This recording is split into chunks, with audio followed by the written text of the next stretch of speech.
forgot the thumbnail. I did not forget the thumbnail. It's just not there anymore. God damn it. I was like, wait a minute, there's no thumbnail. Got the background. Son of a bitch. There we go. Yeah. Put down what I picked up. Yeah, I love going live. I love going live. Live, it's great. Live is great. But I love the rawness of our show, and I love the fact that Sean's get to experience it again. Sean is willing to be a glutton for punishment again to join us on the show. We are one take here, people. So whatever we say, however it turns out, that's what shows. We're gonna do this. So. Mildred. Yeah. Hi, Mildred. Hey, It's good to see you. Are you ready to get going? I'll roll the intro and let's do it. Yeah, let me I remember to hit go live on Insta too. Huh? Oh, good. You got that? Is it all ready? Yeah, it's good. Right. We're rolling. We're ready to go. All right, great. Spirits with Spirits podcast in 5, 4, 3, 2.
Welcome in, everybody, to a very special mid-season finale for us. This is episode 18 of season 4. Man, I'm excited. I mean, we're all flustered for getting hit Instagram live, forgetting to put the Forgetting to go. Yeah. a little starstruck. The thumbnail disappeared, but yeah, it is. It is just one of those things. But we have to welcome back our brother in spirit. One of the greatest guys in paranormal investigation ever that we've talked to, that we've seen. He's been on the show before, and he is a glutton for punishment. He's willing to come back with us. So please welcome back to the Spirits of Spirits podcast. My tongue got tied. Mr. Sean Austin, what's up, my brother? Thanks for jumping in and joining us tonight. Yeah, thank you guys for having me again. Oh yeah, we appreciate you deciding to come back on here with us. I know it's been a while, but man, it's not like you have. I mean, I haven't seen you probably almost every day, whether it be on TikTok or YouTube or Scare Network. You are a busy man, my friend. You are a busy man. Yeah, all over the place. Got to keep busy with passion. So yes, we're learning that. I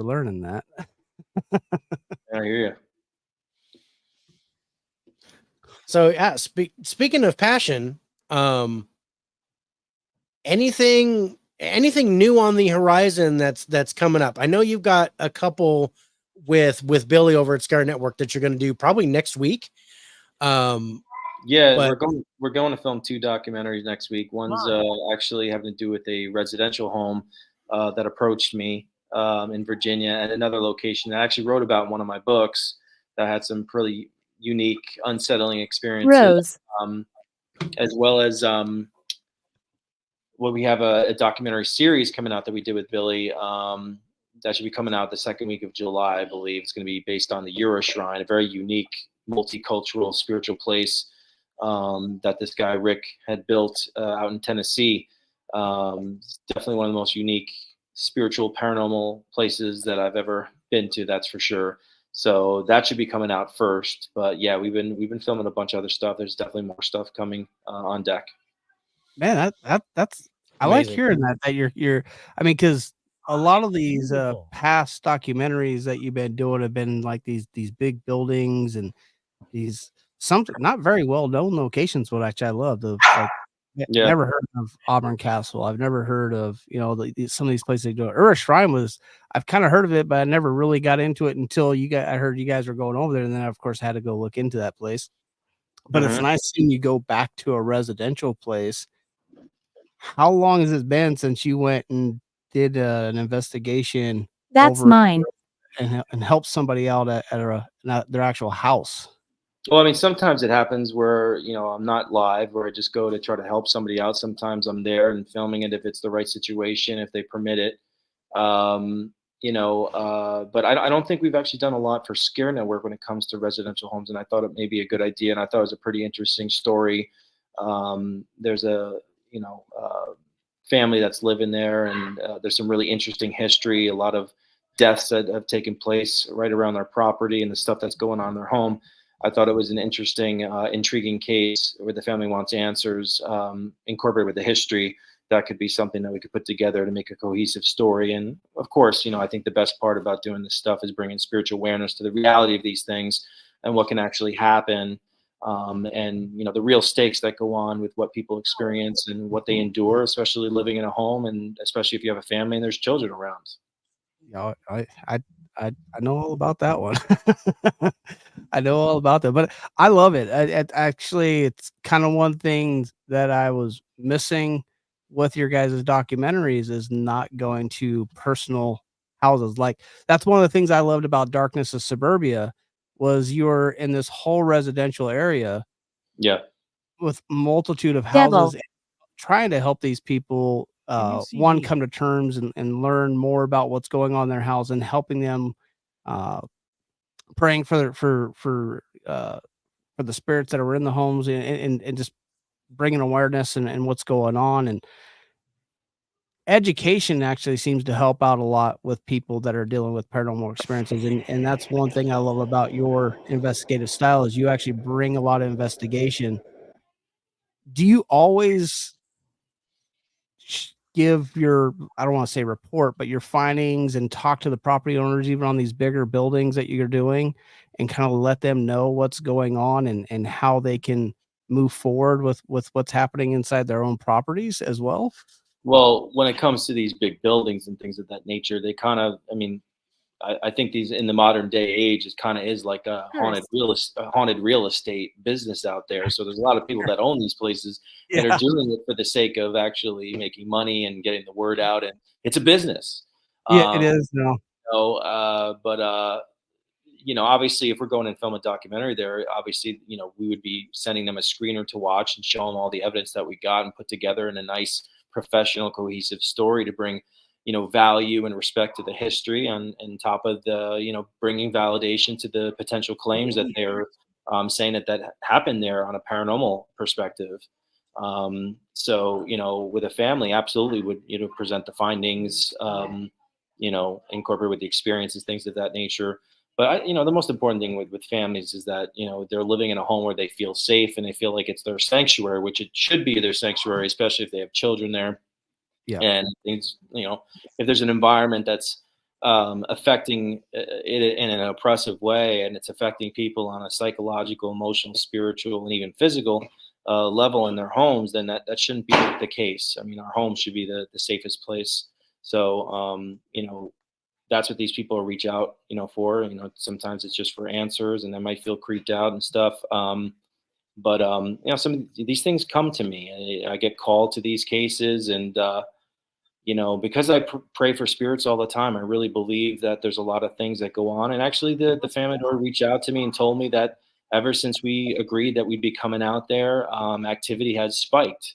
And I do believe there's no conception of time in the spirit world, and these things kind of have an idea that we're coming there. They know exactly what we're going to be doing, and I'm going to be praying for spirits inside that house and probably around the property, because I think there's about almost 500 people that actually died in some sort of battle around there. So, God knows what kind of energies are around there associated with the history or even further from that.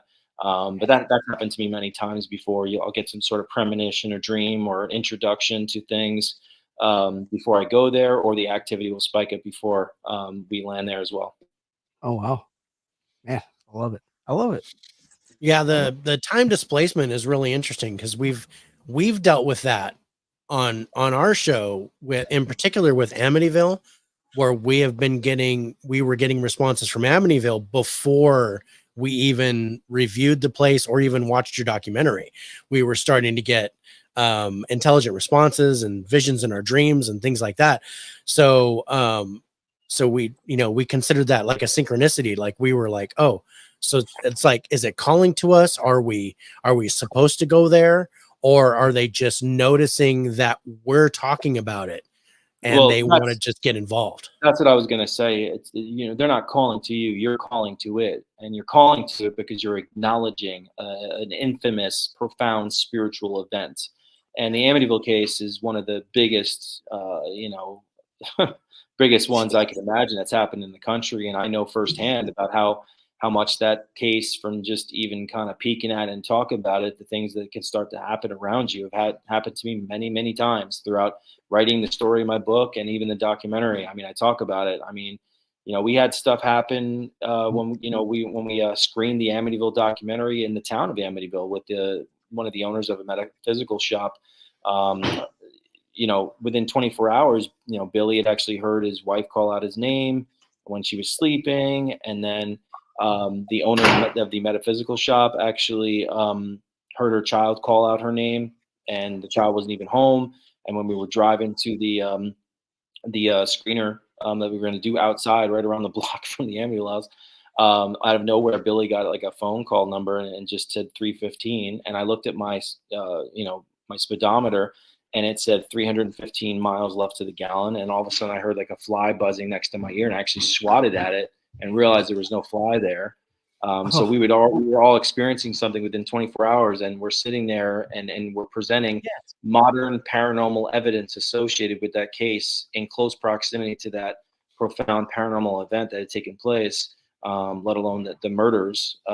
So like I said, I mean, those are the cases that really interest me the most, the ones that really stick to you, some sort of like spiritual ooze, so to speak, and it sticks around, it lingers, and it just kind of sits around. And it's very perplexing and fascinating and eerie, of course, why this stuff kind of like hovers around at certain, aspects of time, whether acknowledging it or even dates associated. Now, even with the castle, that thing came back to me within like a few. Last week, I felt its presence in my place, and I realized it was 1 year since Eric and I had actually been to the castle for the first time. And I noticed that this thing had actually showed up around my birthday, and the birthday was the date that those poor girls disappeared and were murdered on the Delphi murder case. And I actually went there, right? And prayed for that girl. I do believe I had my hand in helping that girl, Libby, find the light. And this thing this specific thing likes to show up on dates that are connected to my actions and free will in the past, and also prevalent spiritually energetic dates according to obviously these girls' deaths and whatever else. Those things really interest me. It's obviously freaky, but some of these things get latched on to things, and they'll show themselves and make themselves known for some of those reasons. You helped me. Yeah, that was interesting. Speaking of which, we talked about Auburn Castle, and there was an interesting thing with the Hotel Shanley. When you did that investigation, it seemed that the entity at the Auburn Castle either followed you there or showed up. Oh, Correct absolutely. me if I'm wrong, but there was something going on there. Oh, it tried to have a hostile takeover the entire investigation, because we went there literally right from the castle straight to the Shanley Hotel, and there are portals inside Shanley Hotel, and I've had this experience before, where these things will come through doorways and reference themselves. And obviously, it was right off the heels of me doing the exorcism ritual at the castle, and this thing was pissed. It wanted to retaliate and make itself known. I mean, the stuff that was going on at the Shanley Hotel connected to the castle, you would have swore that we were in the castle. And even the experiment that we did with Ron and Lourdes and with that amazing equipment that they use with the I was going to ITC. ask you about that. Yeah. Yeah, I that haven't white reached noise out. Make generator, sure the that's whole on thing, it about was really Ron cool. Lourdes' thing going And on. if you notice how many times, you know, I got yelled at and screamed at and cursed at, I was definitely popular in some of those sessions. You and Chris, man, like it was going at you guys. It was going after Chris, which was really interesting. But it was treating you like a ham sandwich. It was like I'm gonna eat that guy. It just seemed like it was the pig face that showed up on his image. Yeah. You know, and he's a cop too. But you know, I had seen an image of a pig when I religiously provoked it in the basement, and you know, I remember connected the dots to that, and then he got scratched at the Shanley. And then when Chris and I were upstairs on the 3rd floor, and I asked what was that, you know, thing that showed itself on Chris's face, and we heard a growl in the room with us, audible, not from a device, not from anything. And right after that happened, there was a pack of dogs outside next to the hotel started barking and howling. I mean, it was straight out of the movie. Wow. Yeah. I quite enjoyed the Shanley. That was a really good documentary there. But that session with Ron and Lord and what they did to where they can generate an inside source instead of an outside source of white noise and filter it right then and there to where you're having a conversation was phenomenal. I've never, I mean, yeah, we've used the spirit boxes and the Ovilus, and I love the gateway Close it. that you use. But that seemed very unique the way things were kind of responding. It felt more like you were having a conversation than anything. It was like a free speech environment for spirits to kind of just jump in and manipulate the noise to project their voice. And you know, they weren't just random words; they were very direct. I mean, how many times did you hear the word castle in the Shanley documentary? Yeah, it was just over and over and over. Yeah. Johnny. You know. Yeah. Well, they were fighting. They were fighting. Yeah, there was a. And then the whole stick figure upstairs in the 3rd floor too. Like I kept feeling it come in the room, and I'm like, it's back, and then it would show up, and it was climbing on the wall in between me and Eric, me and Chris again. And it was like hitting both of us. You know, every time I felt it back in the room, it showed up. And obviously validated what my impressions were. It was pissed, man. It was there with us. It was snarling. It was growling. Yeah, you know, I actually had a vision past all this. I'm not and aggressive. I saw the same thing, I believe, from the castle. I think the thing from the castle is like this hooded, glowing eye thing. And I saw a vision of him standing, this hooded thing with glowing red eyes next to someone in some sort of golden throne. And the thing in the golden throne had like scales on it. I don't know who it was, but one of my investigations that I was streaming live when I felt like the castle thing, I was like, yeah, I had a vision of you and probably your master. Who was that in the throne? And the EVP said, Baphomet. Oh, yeah. That's interesting. And speaking of which, I grabbed a clip from the Haunted Shanley, and it talks about actually eating Chris's soul. So I want to play this really quick, and then we're going to touch on that. Are you going to try and mess with one of us tonight? Yes. He said Chris. He said Chris? I don't know. He said yes and then Chris. It said Chris again right there. I heard it that time. What is your plan? What are you going to do to Chris?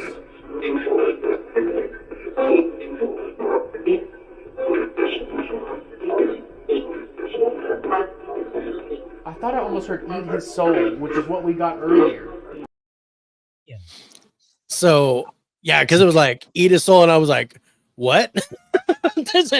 But yeah, it seemed like probably Chris. That's exactly what I hear every time I watch that part of the Shanley, and he says, "Are you gonna play?" And all I keep hearing, I hear 2 words. I hear probably Chris. And it was definitely coming after him for sure. I don't know what that reason was, but it followed him home too. Like after he had left before I did the exorcism ritual, and you know, when he got home, he said he came out of the kitchen and all the cabinets were open and his phone flew off the table. So, and then when he came to the Shanley Hotel, they continued with that. So it was like targeting him. I don't know why, you know, but yeah, it was pissed. Well, speaking of targeting, how do you go about protecting or ensuring your safety and your team safety from some of these negatives that are out there when you're doing these investigations? Well, most importantly is the faith that I have. It doesn't matter what prayer I say or what blessed metal like I have around my neck right now, or what holy water is, whatever that is. If I don't believe in that, then it's not going to work. So, you know, that's the most important thing. But, you know, obviously I use, you know, every protection, you know, prayer necessary in order to try to avoid collisions with encounters, the things that happen. But because of my continuous involvement in the paranormal, constantly praying for spirits, you know, it's different than your average person in the paranormal, because you don't see a lot of people praying for spirits all the time. So You're the only one. there's not many. You know, some people I know that they say they do, but I haven't really seen anybody really do that sort of thing. So my interpretation of that is that most of the time people are going into their homes and getting answers for the family, and maybe they'll get the house blessed or however method that they do it. But that's kind of like, you know, trying to save people's souls from being taken from evil spirits if they're in their home and infesting the environment if they have permission to do so. But when you're talking about souls that somehow are suffering in the earthbound spiritual realm, It's they're still possible. here. And taking souls that I've encountered so many times, there's been a reoccurring theme of souls being trapped by evil spirits, responsible for their spirits, somehow I've noticed that. making Yeah. sure that they're tortured. And someone like myself, using my free will and using my intention and my faith to allow God to, you know, change the rules, so to speak. I'll make that reference from Malefus. I'm sure you guys have seen it. Yeah. You know, to let these souls go away. You're actually taking, in my opinion, souls away from the devil that the devil has already attained in some, you know, fashion or some sort of way. Yeah. I think the incentive to retaliate against me is on another level than your average person, where these evil spirits are trying to attain these souls and let them suffer and get them their soul ultimately. When these souls that I pray for, they're already in spiritual form. They have not transitioned. They're stuck for whatever the reason is. And obviously in a lot of my encounters, they have been trapped by negative spirits, whether inducing them to keep them in that consciousness of energy in a lower vibrational realm, to make them suffer, to feed off them, and ultimately make them as an example of why they should, God should have, you know, created man in the first place. But that's why I think I deal with a lot more than the average person, on top of being sensitive and being able to pick up on this stuff all around me at all times. I mean, like some of the stuff I'm posting on TikTok, when the voices, I mean, did you hear like the one where I moved into my new place and it's saying like suicide is good? Yeah. Yeah. The one, Sean, I died right by your bed. I was like, what the heck is going on? You just hear moved in there, man. Yeah. And at the end, you hear this voice go, "He's a threat." It's just like, well, there's the thing that I pay attention to, is like they're around me, they're around us at all times. But I mean, I know they hate me. Why is he here?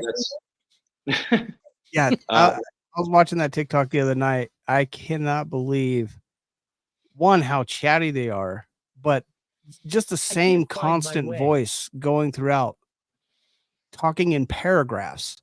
Yeah. At your house. I'm like, not sentences, paragraphs. Like they're giving out essays in your house there. I'm like, what is going on at Sean's house? He's been there like a month and a week.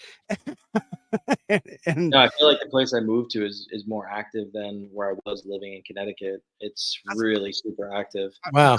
You got that new car smell, bro. You got the new car smell. Yeah. New ghost smell. You got that new ghost smell. You know, obviously, yeah, it's just, you know, I got a lot of stragglers that follow me around from where I've been. And then all of a sudden when you move to a new place, you get, I think spirits get word of like, you know, who I am and what I do. And I get a lot of souls coming asking for help. I mean, it's like one of the videos. I mean, yeah, there's some scary stuff that like was said, but also like there's literally a man saying like, "I'm waiting for a prayer from Sean Austin." Yeah. So that's, you know, that's what I mind. I don't mind souls, you know, lingering around if they're waiting for prayer from me, because, you know, I feel like I'm supposed to do that. Yeah. Now, you know, over the course of the last 4 or 5 months, I had two experiences that I believe I was taken to actually a heavenly place. And the only thing that I can come up with is because of what I've been doing for some of these souls. I was taking this one thing where I was flying through the lights just flickered when I said that. I was flying through the sky and like there's clouds going by me, zipping by, and the most beautiful naturistic things that I've ever seen: waterfalls, forests, an open sea. I was taken out, and all at the same time there was this like electrical buzz all around me, just filled with 100% euphoria, love, peace, tranquility. And I just had this knowing, this understanding. I was Imbecile. connected with every soul in this plane, with this love that was pulsating between our energies, everywhere I was. And I knew I was having an outer body experience. I didn't want to come out of it. I didn't want to wake up. I was like, please. And I was actually screaming, oh my gosh.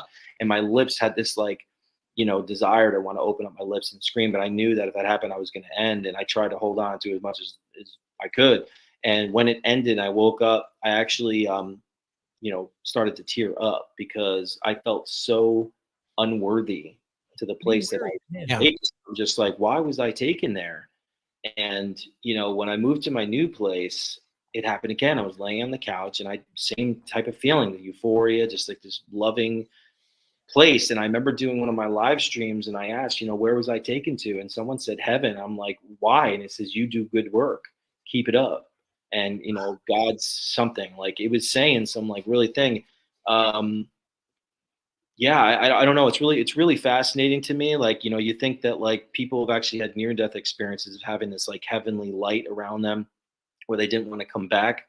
I feel like I've already had like two of them out of nowhere, and then their spirits are referencing potentially that there's some sort of connectivity because of these spirits that I've been helping. I mean, I pray for spirits everywhere I go. It's like, it's part of my thing. Like if I hear a human spirit say prayer, I know I'm dealing with a human spirit. No evil spirit's gonna ever ask for prayer for any reason, bring you closer to God. So it's my thing. And then now it's just become such a consistent thing. Like every place I go, you hear these spirits coming through the box, and they're just saying pray. And I think that's really good, obviously, when I'm live streaming, because I think it shows people that the power of prayer, because you're talking about these souls, they're in 100% spirit form. They're not a human being saying, oh, prayer this, prayer that. That our stuff is more based on faith in this world. But if a spirit in pure spiritual form is asking for prayer, then I think that's pretty profound in nature. If the spirit in 100% spirit form believes that the prayer can actually help them transcend, that I get on the spirit box saying that they're going to heaven and thank you, then that's really, really profound. That's some really powerful stuff, and I think it's really good when people witness that live. It definitely helps not just you, but the people that do watch your lives kind of help solidify their beliefs in their faith, I think. That's what I think it's all about, is just having these people witness that, and not just an edited TV show. This is live, and I have a spirit box on. There's no fakery here. This is actually just happening right in front of you, and people just like get chills, and it's like emotional. I mean, even happened while the video I just posted being at the Conjuring film location. I mean, they asked me for prayer, and the stuff that came through the box was just like, it's helping me. Thank you, Jesus. Send them away. I mean, it was clear as day. And that was at the house where the film was actually filmed at, not necessarily the Conjuring house. Correct. The Conjuring house, the real ones in Rhode Island, Harris. Rhode Island, Rhode Island. But it was really cool to go there, because I know that there was a lot of talks of the movie set being haunted. There's an interview with Vera Farmiga that actually been scratched. Actually, the night that she actually agreed to do the role, the next morning she opened up her laptop, and there were 3 claw marks on her laptop. And when she flew home from North Carolina, where that house was from doing the filming of that movie, right there, she had 3 scratch marks show up on her thigh, which I show that in that video. And I actually got a reference to it while I was in front of the house. And like, what happened to, Vera Farmiga? And the guy goes, there was 3. Yeah, there was 3 scratches. I mean, so it was kind of interesting that I was trying to get references of like the thing that was haunting the set, what was there. I mean, I know how powerful acknowledgement is, and especially profound spiritual cases. Obviously, The Conjuring, the true story of the Perron family, very profound. It was referencing stuff about the movie set, the movie in general, Ed and Lorraine's name, and then you got the historical spirits that were coming through. There's obviously layers to that. I thought it was really fascinating. You know, it was actually eerie too, and obviously rest in peace, is that Carolyn Perrin just passed away. I actually shared the YouTube video and posted it on the night she passed away. And the next day I shared it on Facebook. And I think within minutes of me posting on there, Andrea Perrin had actually posted that the mom just passed away. I thought it was a little eerie, the timing of me posting that. You know, rest in peace to her. I thought that was a really interesting place to go. And I think we're going to be going back there and doing a full doc on the place, because I think there's more to tell, and I'm going to go inside the house. There's some water damage inside the house. You know, but there's a lot of history there. I can definitely feel it. And I was only there for like a couple of hours, and look what I got. Yeah. That was some interesting video that you shared. Those scratch marks were crazy. I was like, what the heck is going on? For an actress like that to get an experience like that. You know, I mean, there's other stories of things like that. I mean, The Exorcist, when they filmed that movie, there was 9 like unexplained strange deaths that took place. The whole set burned to the ground. I mean, there was a lot of things that happened. Look at the Poltergeist, all the children passed away, strange manners. You know, it's very tragic. It's very horrible, but at the same time, it's really fascinating. Like, why is that? But there's some sort of connection, again, to the profound element of acknowledgement, especially to profound stories. You know, the Poltergeist was based on a true story as well. So actually, right here in Colorado, Cheeseman Park. Actually, I showed Dave the house that when he came out and visited in February, the house of where that all came to fruition from. When Spielberg was still living. He wrote the essay on the Poltergeist while he was in elementary school, based off of the events that happened over there at Cheeseman Park. It's crazy, and Cheeseman Park is crazy. Like that's oh man, that's a heavy location. It's we know there's over 2,000 bodies that are still buried under that park because they didn't move their graves. Used to be a cemetery there. And when we got there, we'd only spent a short amount of time there, but I caught SLS figures where there was nobody around. In the pillars, we caught an SLS figure. And then I felt somebody holding my hand. Yeah. Actually, he's still at my house. and the name Francis came up. And he's still here. And you know, if you put the EMF detector by my hand, it was spiking, so there was something around where my hand was, and it was like it wanted to leave the park. It held my hand and tried to walk out of the park with me, and I was like, no, you got to stay here, you can't come with us. But we got back and we did our show from his house, and we got the name Francis again, and I saw a shadow figure come out of his bedroom, and I was whoa. That was crazy. Yeah, going like that with that many deaths and engaging those spirits, you have a good chance of getting some stragglers at home. It's crazy when you walk up to that place. You know, you're walking in, you're in Denver, it's all nice, and you got this nice little vibe going. And the minute you literally cross a threshold walking into that park, and you feel the heaviness right when you cross it, like your whole body literally feels like you got 100 pounds of weight just thrown on your shoulder. I felt like I had ankle weights on my legs just as soon as I hit the park. The place is pretty, just wow. Crazy. It was all in the middle of the day. It was broad daylight, and it was a crazy experience. It was amazing. I've been there many times, feeling that feeling. So, speaking of Denver, I know Shane Pittman was did the part for 28 Days Haunted in Colorado here, and I think you were in Connecticut. He was in Connecticut at the Captain. At the cabin. I keep thinking Captain Morgan, but I don't know if that's right. It was Captain's house. It was Captain Grant. And I know you went back to that location too later on, right?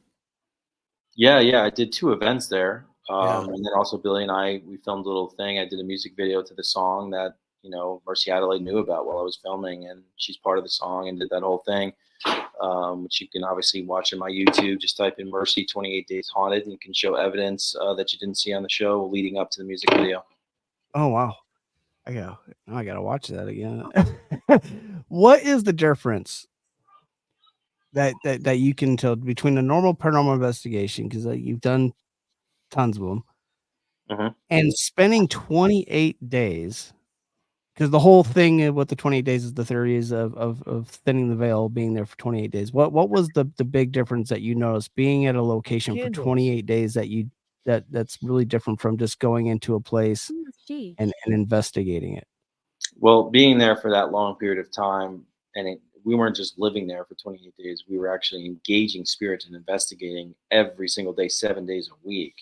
Yeah. So, I mean, and on top of that, with the cherry on top, with the isolation of not being able to talk to anybody that you know or care about, I mean, I literally felt like I was one of the trapped souls on the property. I mean, I knew every little crevice of that property. I would see cars drive by, and I'm like, I wonder what's going on out there in the world. I mean, like, by the third week, I was just like, I didn't want to do it. I was right at the end of my meat, the edge right there. I mean, didn't matter if I slept 8 hours. As soon as we started investigating in the evening, I would start to slur my words. I felt like I was drunk. It was just some sort of like lackadaisical, energetic thing where I just felt like I was like talking through mud. I couldn't do much more. It was so draining. And it took me about 2 weeks to really get back to normal mentally, because all I knew was doing what we were doing. It was just super weird. But again, it allowed me to connect with this spirit, Mercy Adelaide, in such a profound manner.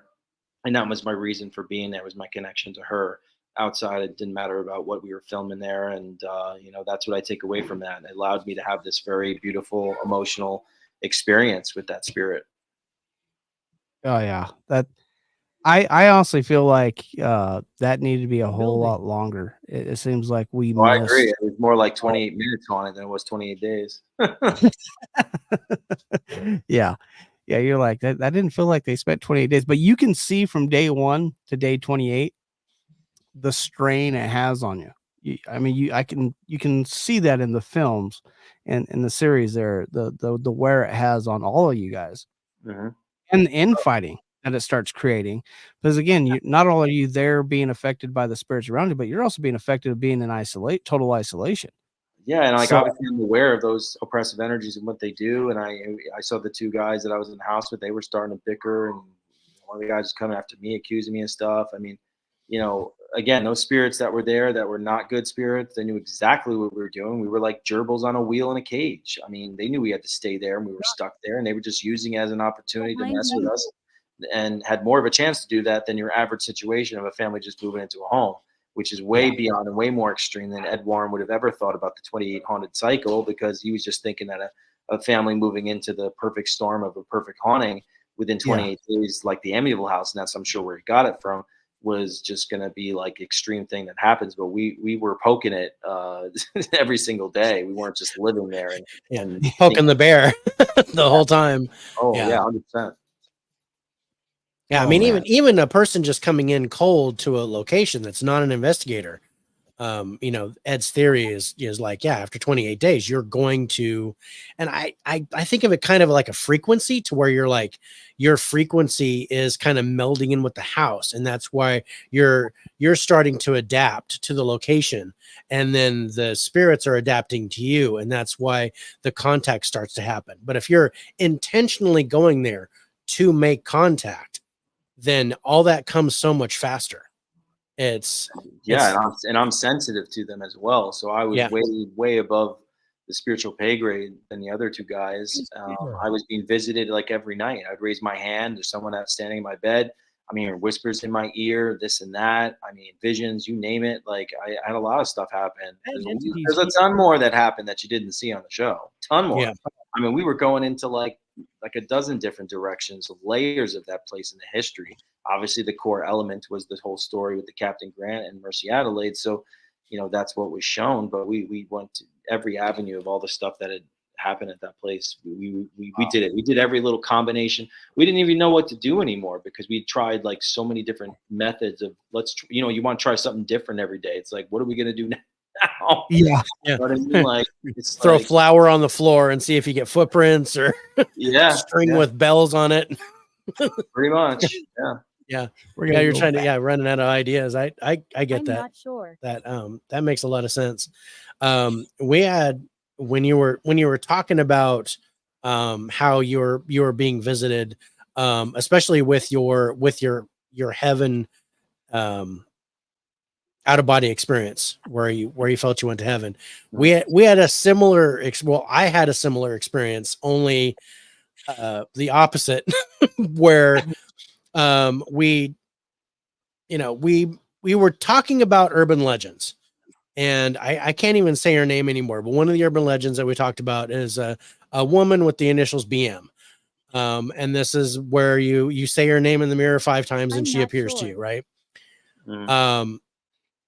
We had a situation where we were doing the show and we're talking about, do we think this urban legend is real? Do we think it's based in fact? We did all the research. And then after the show that night, I got violently ill. So Just did my wife. broke in a sweat. Did you got actually sick. did you try it? Did you do it yourself? No, we didn't do it. We were just We talking brought about up the editing. question whether or not we should do Where it we during the show, but we both posed said the question whether we were going to actually conjure the Idiotic. spirit. But you were And we there on decided- location where like it was active, you're saying. Yeah, we were at home. I was home. at my house and Oh. he was at his house. But that night I got violently sick and his wife got violently sick at the Hmm. same exact time. at the exact same time. Ouch. Now we're an hour apart. So his Yeah. was like at 1 o'clock in the morning, and my wife was at 2 o'clock in the morning, but they're both on the toilet throwing up. Weird. And they And- both got dizzy and Yeah, nauseous. it felt like I was on a boat. I was like, I normally I could count on one hand how many times I've thrown up in my life. And that was the worst it's ever been. After that, I said, okay, I grabbed my ITC and I said, what was that? What just happened to me? And I got the word possessed. Yeah. And then I said, can you tell me who did this to me? And it said, it's dark. And then my phone shut off. No more. We're done. And then, we're not talking to you anymore. So it was, Weird. And I'm it just was a over here going, weird- what's going on with you people? yeah. And I texted John. I'm like, bro, I was like sick all last night. I don't know if it's paranormal. I don't know what's going on. And he called me and told me about his wife. And we started comparing notes and it was the exact same thing. It was a weird experience. Yeah, I mean, it definitely could have been connected to something that was there and wanted to let you guys know that it's around and make you feel that. That's strange. I mean, not sure where that may have came from. Maybe one of the places you were going to, or why you were referencing and acknowledging that urban legend. It's definitely interesting. Yeah, it was strange. And then, for a couple days after that, I started hearing bangs on the walls of my house. And my house is 3 floors, and I was hearing bangs on the outside wall on the 2nd floor.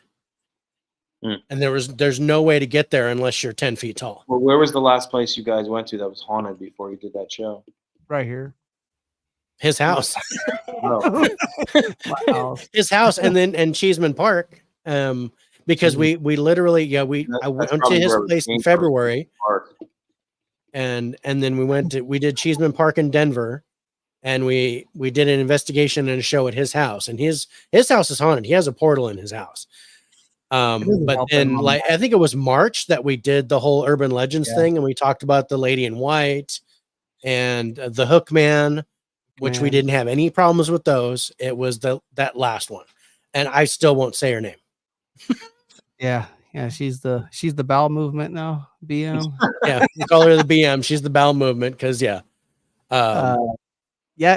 kind of, I have a theory of why I wasn't affected, and I'm protected, but not in a good way. If that makes sense. I've had something with me since I was 7 years old, and I'm a magnet to all this stuff, but he decides No, nobody gets He nothing. He decides what actually can affect him. And we have affectionately called him Top Hat. Mhm. It's very No. funny because right when I showed up on your live the other night, is the picture of the man with a top hat standing in your door on your freaking AI. I'm like, okay, maybe I was supposed to watch Sean's live tonight. Well, all right, Sean, I'm gonna sit here at work and watch you live. Yeah, it's Never I know. don't get I attract a lot, which it makes it hell for the people that are around me. My kids mostly, because they have to deal with it. But I don't get affected by things a lot, if that makes sense to you at all. Like, Yeah. I know they're there, I feel them there, I feel them all around me, but nobody messes with me. I don't get well, I did get hit once live on the show. He got slapped on the back of his head during one of our shows. Lucky you. And it said our ITC said behind you, and then he got slapped. Yeah. And he was like, okay, that we were still trying to find that episode so we could grab a clip of that. But yeah, we never did find it, but we did it live and actually saw that happen. But just weird stuff like that, to where we'll do our shows and and we're doing our show from our houses. I'm in the basement of my house. He's at his house. But when we talk about a location, we'll get responses from something intelligent at the location. And then going back to our first episode. Yeah, our first episode was at the Riddle house, and we got Carl Riddle that came across, and we had no idea who he was until we actually started digging into the research on it. And we were like, "Oh, Carl, is that you, Carl?" And it said, "Yes, I'm here." And I was like, "Okay." And still to this day, every once in a while, we'll get him coming in on our devices. He actually, when I was watching Demon Castle, he showed up on my ITC device and told me to stop watching it. And but yeah, and speaking of which, since we've talked to you before, since our first interview with you, we've been getting responses about you. Loves talking on about our it. show. In fact, we had him talk about, hey, tell Sean to be careful. And then Dave goes on and like, yep, Sean's doing a live investigation. And Sean's doing a live investigation right now. It's like, tell Sean to be careful. Or instead of one said, Sean, stop recording. And I was like, should I talk to Sean? Should I tell him? It said to stop recording. But there was one time in the span of 5 minutes, it said my name, John's name, and your name. And it was just like 2 weeks ago. Weird. Yeah. And sometimes we have to take breaks talking because our ITCs are talking to each other back and forth. Our ITCs will talk to each other. And I used to use the Ghost Tube app. Dave still runs the Ghost Tube. I still Ghost Tube. I started watching what you were using and decided to go pick up the Spirit Talker. And so I use the Spirit. But they still talk to each other. It's very interesting. And I don't know. What do you think about opening gateways via an internet connection for spirits to communicate through? Well, it's all about intention. Your intentions are actually, codependent on each other. So, I mean, obviously, electricity, energy is all connected with that. So there's doorways that spirits can go in and out of. So when you guys are broadcasting, I mean, there could be some sort of connection to that, intention that you guys have put with the spirits that you guys are communicating with and trying to get them to talk to each other. We really underestimate the power of our intention. People always talk about, oh, the Ouija board's so evil. I mean, it's not the board that you have to worry about. It's really our intention. I could take, a paper towel and put letters and numbers on it with a pint glass and have the intention to energize an inanimate object to try to communicate with whatever wants to communicate with me. It's the same thing, same principle. It doesn't have to be the one that you get at Milton Bradley or some Milton Bradley just took advantage of it. I did it with a piece of plywood when I was 16, and that was my only experience. I have never touched a Ouija board or had an intention to use a Ouija board since. We'll just say I had a bad experience. But That experience too. Someone coerced me to play with it, and I got oppressed by an evil spirit. I'll never do it again. Never advise people to mess with that. I know people that do mess with it, and that's on them if they want to do that and use their free will. Yeah. But yeah. I mean, intention is a very profound element in the paranormal. Yeah. Oh, No, Spirits it know your was, intention. They can Yeah. sense it in your aura. They know exactly what your intention is. You can't hide your intentions from spirits. yeah. Ooh. No, that's true. That's definitely true. So what, John has, he gets the sensation. He's definitely a sensitive. He gets a sensation. Nothing really affects him, but he can sense stuff around him. However, I get visions. I get emotions. They communicate with me in different ways to where they don't actually speak to me, but I get an image and an emotion, and I have to piece it together what they're trying to say to me. And I wonder if you get something similar to that, or do you actually have them? Do they actually say? I mean, there's DVPs and EVPs. I've gotten those too, but in a lot of cases, when I'm trying to communicate with a spirit, it's usually like a vision and an emotion that I have to put together. Yeah, I mean, sometimes it's images, sometimes it's images and emotion, sometimes it's a word, the emotion, and an image. It's kind of like different every time. It's kind of just, it's never just one thing that happens all together. It really just depends on the connection and your abilities. And sometimes my abilities I don't pick up a lot, and then sometimes it's really crazy, it's really profound, and but Paranormal Activity does the same exact thing. And I've obviously, wondered about it, pondered about it, theorized, why is activity so active one night and not another? I mean, I do believe that water's a conduit to paranormal energy. And you think about, moon phases, what the moon's phases do to the tides in the water. And I think that there's some sort of scientific answer of why the veil's lifted more so on some nights or days than others. And that probably happens to people that are sensitive as well. Okay, that makes sense. Like we were looking at the Bel Air house as one example with the planetary alignment overhead, and plus the mine down below, the ley lines, the running water, the quartz, all that stuff, all contributing to the energy that's active at the location. And all the seances that have taken place there. I mean, the doors that have been open in that place is just one big portal. Yeah. Yeah. Well, that place can be very messed up sometimes. Huge. So I wanted to talk to you about an experience that we had on the show. I did an investigation of an antique shop here in town. And from that antique shop, I singled out a couple of items that I felt were extremely attached.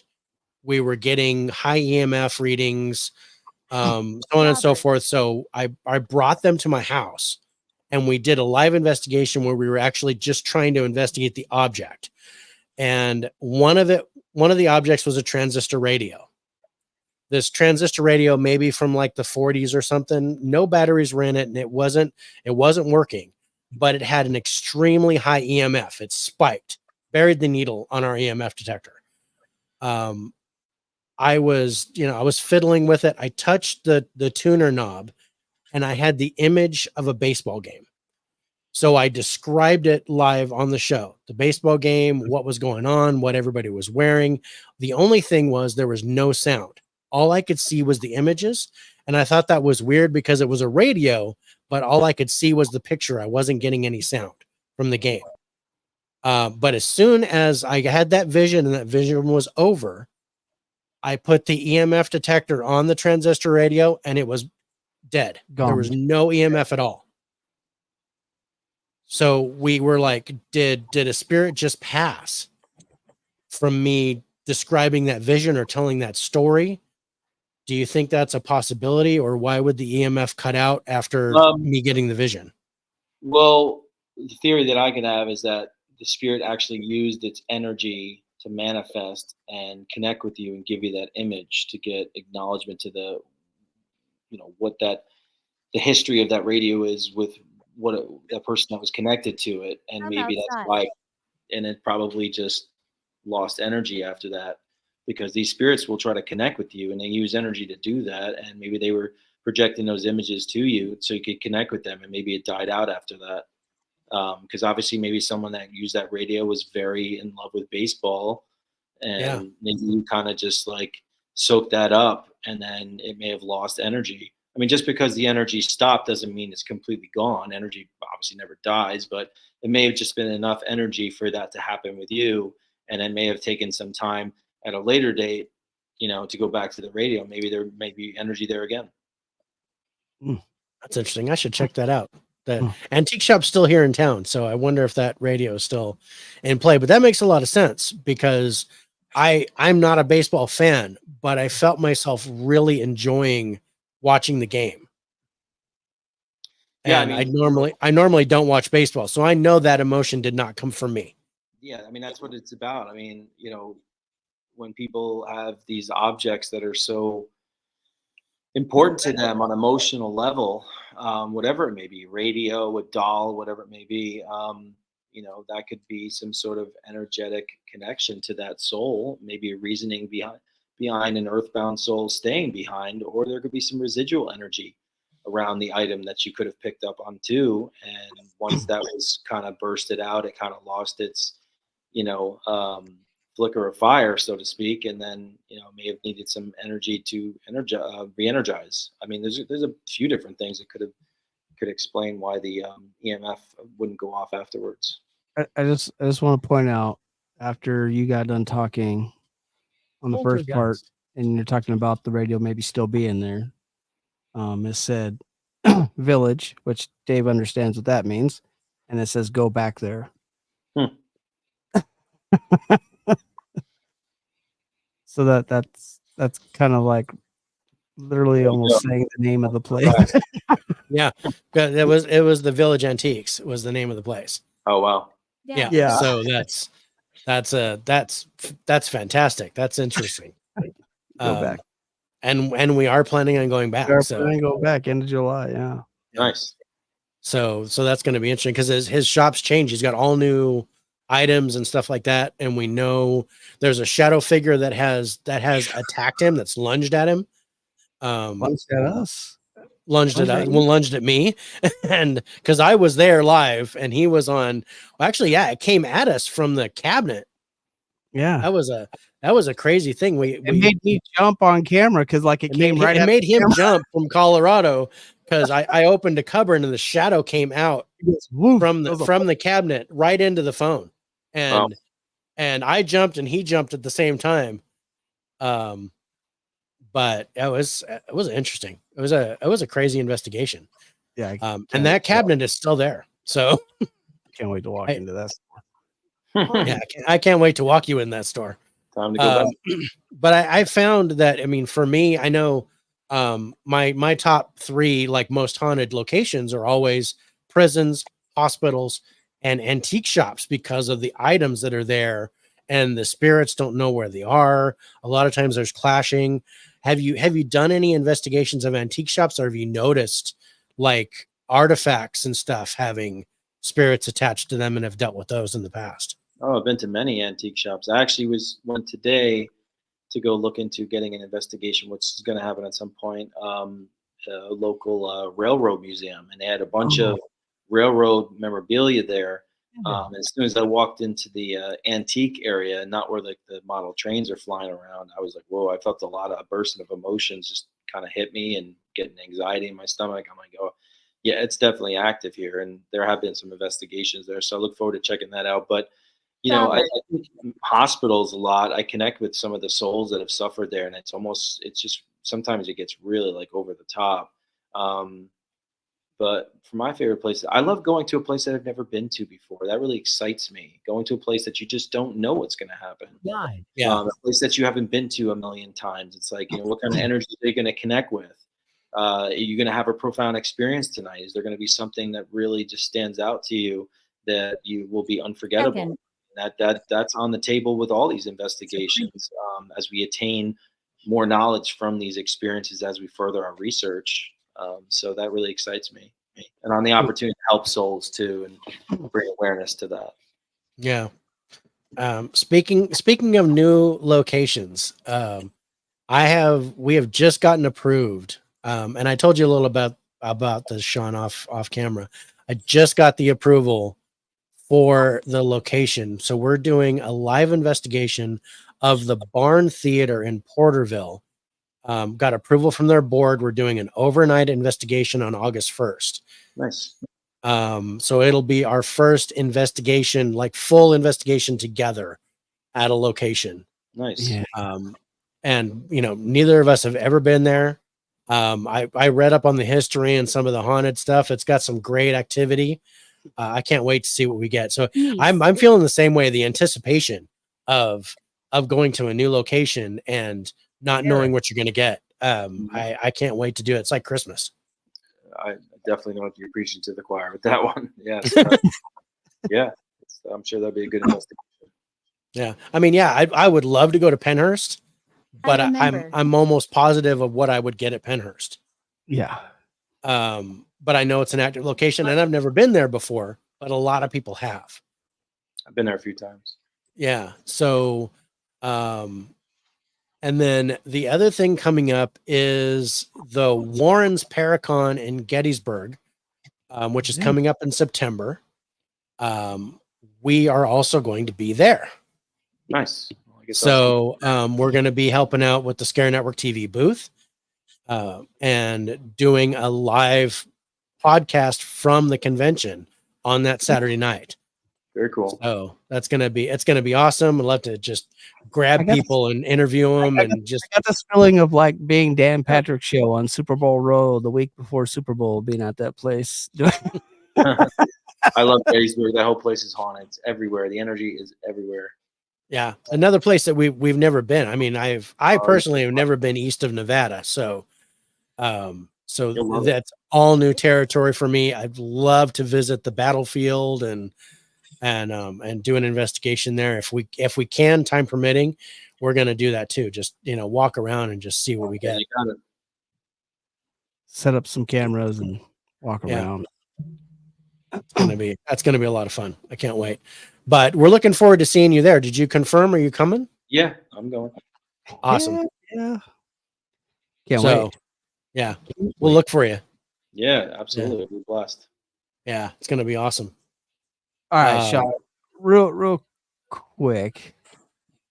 With the paranormal investigations, the more that you're doing, the many years that you've been doing it, how do you see the field of paranormal investigations actually evolving and the science behind actual paranormal investigations? Because I believe there is a science. I mean, there's literally a science, paranormal science.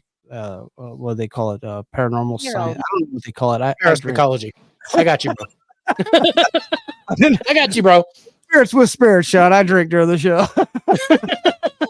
Why you guys call it spirits and spirits, right? That's why we call it spirits, because we drink with the ghosts. We talk to them. It's kind of a casual thing. Something that we want to actually incorporate in our investigations is actually sitting with the ghost and just Having a drink. have all of our devices handy and see if they talk to us. Sure. But yeah, go on with what your point was, John. Yeah.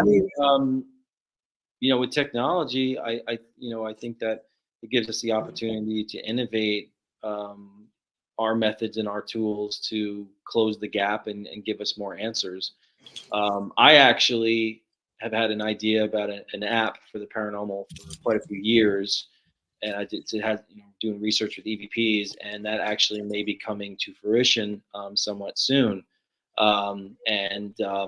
I'm going to be experimenting with it once the software is built to see what kind of results it's going to get from a unique standpoint that I don't think anyone else has ever done before. And it would give validation to what we actually get. So, I mean, I would be excited to just, do things that bring science and meld it with the paranormal. I mean, we have so much technology that's just advancing every single day. You really want to use it. Just be very exciting to use the types of advancements that we have into the paranormal genre and the research that we do. I mean, technology is always going to advance, and the paranormal field, I'm sure will as well. To what level, I don't know, but it will always make its way in that direction, closing that gap to some degree, I believe. Yeah, that's awesome. If you need beta testers, we're Yeah. in. We'll be Yeah. happy to test out that product. I may need some beta testers. Yes. Yeah. So down. We're in. Yeah, just hit us up. We're down for all that. If Um, I'm a full believer in supporting my friends and in their ventures, and I'd be a whole 100% supporter of you creating your own device or app, because it's kind of crazy. Like a lot of people look at these apps, right? Like the Spirit Talker or the Ghost Tube, and people kind of throw them off to the wind. And I was like, well, have you done studies on the apps? And they go, no. I was like, well, if you look up the studies of what your phone can do, Yeah. and what people are using right now to investigate, your phone literally does all of that. yeah. Well, Phone has a magnometer, has a bullets can manipulate anything that's electrical. I mean, TVs will Yeah. turn on without even be plugged in. People get text messages from their loved ones who were passed Yeah, away yeah. already. I mean, I've had a post come on my Facebook with no date on it associated with the day that a friend had passed away tragically from Yeah. 8 years before. I mean, like, so we know that they manipulate things like of that nature in an unexplained fashion. So, you know, I've been using apps since the beginning of my journey in the paranormal, and being Not sensitive. feeling well. I've Yeah. just, you know, connected so much validation to that at this point. I mean, I believe it. I mean, is every word that comes out of these devices from a spirit? Probably no. But No, when because it's picking up other communications as well, just like the Spirit spot Box stuff. on, they're spot on. You know, Mhm. you gotta like pay attention to that. But if my idea does work, it's going to bring scientific value to the evidence, and rather just saying, oh, it's just a vocabulary list saying random words. So yeah, Oh, I like that. we'll see what happens, and you know, I would love to be a part of something that would help advance the paranormal. Anyways, we'll see how it goes. Right. I love that. I love Yeah. that. So, okay. Tons of investigations under your belt. I say tons because you even had a show a long time ago on the networks there. I remember watching it. And what's the so you go in, you do your baseline, you do your interviews, get your B-roll, you know, you're looking around the place. But what's the first thing that Sean Austin does when he walks in hear the him? door when the investigation starts? Well, considering I consider myself my own piece of equipment, I really would like to just do a walkthrough and see where the center points vocally are energetically, and what areas of the location I need to pay attention to, and maybe where we need to focus our investigations and engage more so than others. And then try to get validations of what I've picked up with the equipment that we used. That's pretty much what I like to do, and then sit down and do the talk. Obviously my abilities have like advanced and innovated since, you know, I mean, this happened to me in the middle of my life. So I've only known about my abilities for the last 13 years. So, you know, and it's still kind of progressing. But now that it's gotten to a point, like, you know, I really like to walk around a place and get a feel for the place before we start delving into the other elements. I kind of notice myself doing that nowadays too. I think Dave does the same thing. Like you feel something and you want to validate that feeling. So the first thing you do is you pull out equipment to try and see if that's happening, if you're feeling what you're doing, or where you're at, is having that experience and validation with something telling you that there's something right there. Yep. It's a weird feeling when you get that validation though. Because I don't know if it's just me or if it happens to you guys or not, but every time I feel something and I do something like that to see if what I'm feeling is actually right, and something comes through and not just random words, but starts talking to you, it gives you that tingly feeling all throughout. And I don't know, kind of makes you feel a little good. Like I'm not crazy. Like I thought I was gonna say, it kind of makes you feel justified a little bit, because you're like, okay, there's a reason why I'm feeling this, and Yeah. the device. It just knows you're bringing something to the table that's valuable. Yeah. And again, like you're a puzzle piece to the big picture. So that's a good thing, and everyone brings something unique to themselves individually on an investigation for whatever their talents are in their own way. Yeah. Yeah. I thought I was crazy for 6 years. Thought I was completely crazy for 6 years for the things that were happening to me. Cause no one would believe me cause I was a kid. And the things I was feeling and seeing, not just happening, but feeling and seeing. And really until I met Dave when I was about 13 years old, and he validated me without even knowing he was validating me by what he saw. And I thought I was going to scare the crap out of him. I was like, I don't know if I want to tell him what I'm seeing, but he has to know. literally that was like the beginning of my journey with the paranormal, honestly, because then I realized I wasn't crazy because everybody told me I was. And I went on to start looking into things and I mean, not as much as I do now, of course, because I just one day decided I want to do a paranormal podcast and started this thing up, and Dave joined me here, and it was freaking amazing, and I can't see doing it without him now. But it's weird from when I was a kid and talking about the paranormal to now as an adult talking about the paranormal and how people respond to it. It's a very different, and I can't even say generation, because I talk to people my age that I grew up with who were completely thought, you're just crazy back when we were kids, to no, and completely validate you now.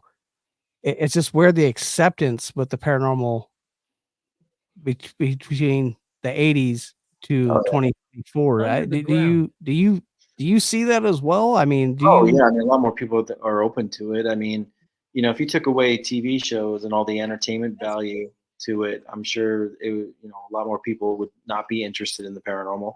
You'd really kind of learn how to disseminate who's actually passionate about the research and doing it for good reasons, rather than the people that do it just for attention and getting out there for the money element. In the old days, people have to look up, parapsychologists in the yellow pages, and they, churches didn't know how to help them, and they wouldn't be versed in that sort of thing, and people would want to chase you out of the neighborhood. So nowadays, people want their house to be haunted because it can get them on a TV show. So, yeah, I mean, it's a different world. It really is. So with that in mind, because I love how you investigate, and I love your strategy behind your investigations, because you go in there to help, right? Not just learn and understand and try to find evidence, but you literally do go in there to help, and I love that about you. It's one of the reasons why you've become one of my favorite investigators. Definitely our favorite. Oh, thank you. As me and Dave are getting new into the investigation world, what's one way that we can help people? Because me and Dave aren't as versed in the Bible as I would say you are, or even Ralph Sarchi, of course, which I might do his new Zoom class, because that seems pretty interesting. You're saying, like, are you saying if you go into someone's home, like, how can you help them with the stage that you're at? Yeah. Well, I mean, you could go in there just to see what kind of answers you can get, and you can pass it off to somebody else who might be able to help them. I mean, some teams do that. I mean, if they are dealing with something that's inhuman in nature and there's an infestation going on, then usually they do pass it off to somebody who are capable of dealing with that sort of thing. Obviously, you can give them answers from an investigative perspective, but that's the level that you're at, and then you'd have to try to find someone else to legitimately help them. Okay, that's something that you can't do.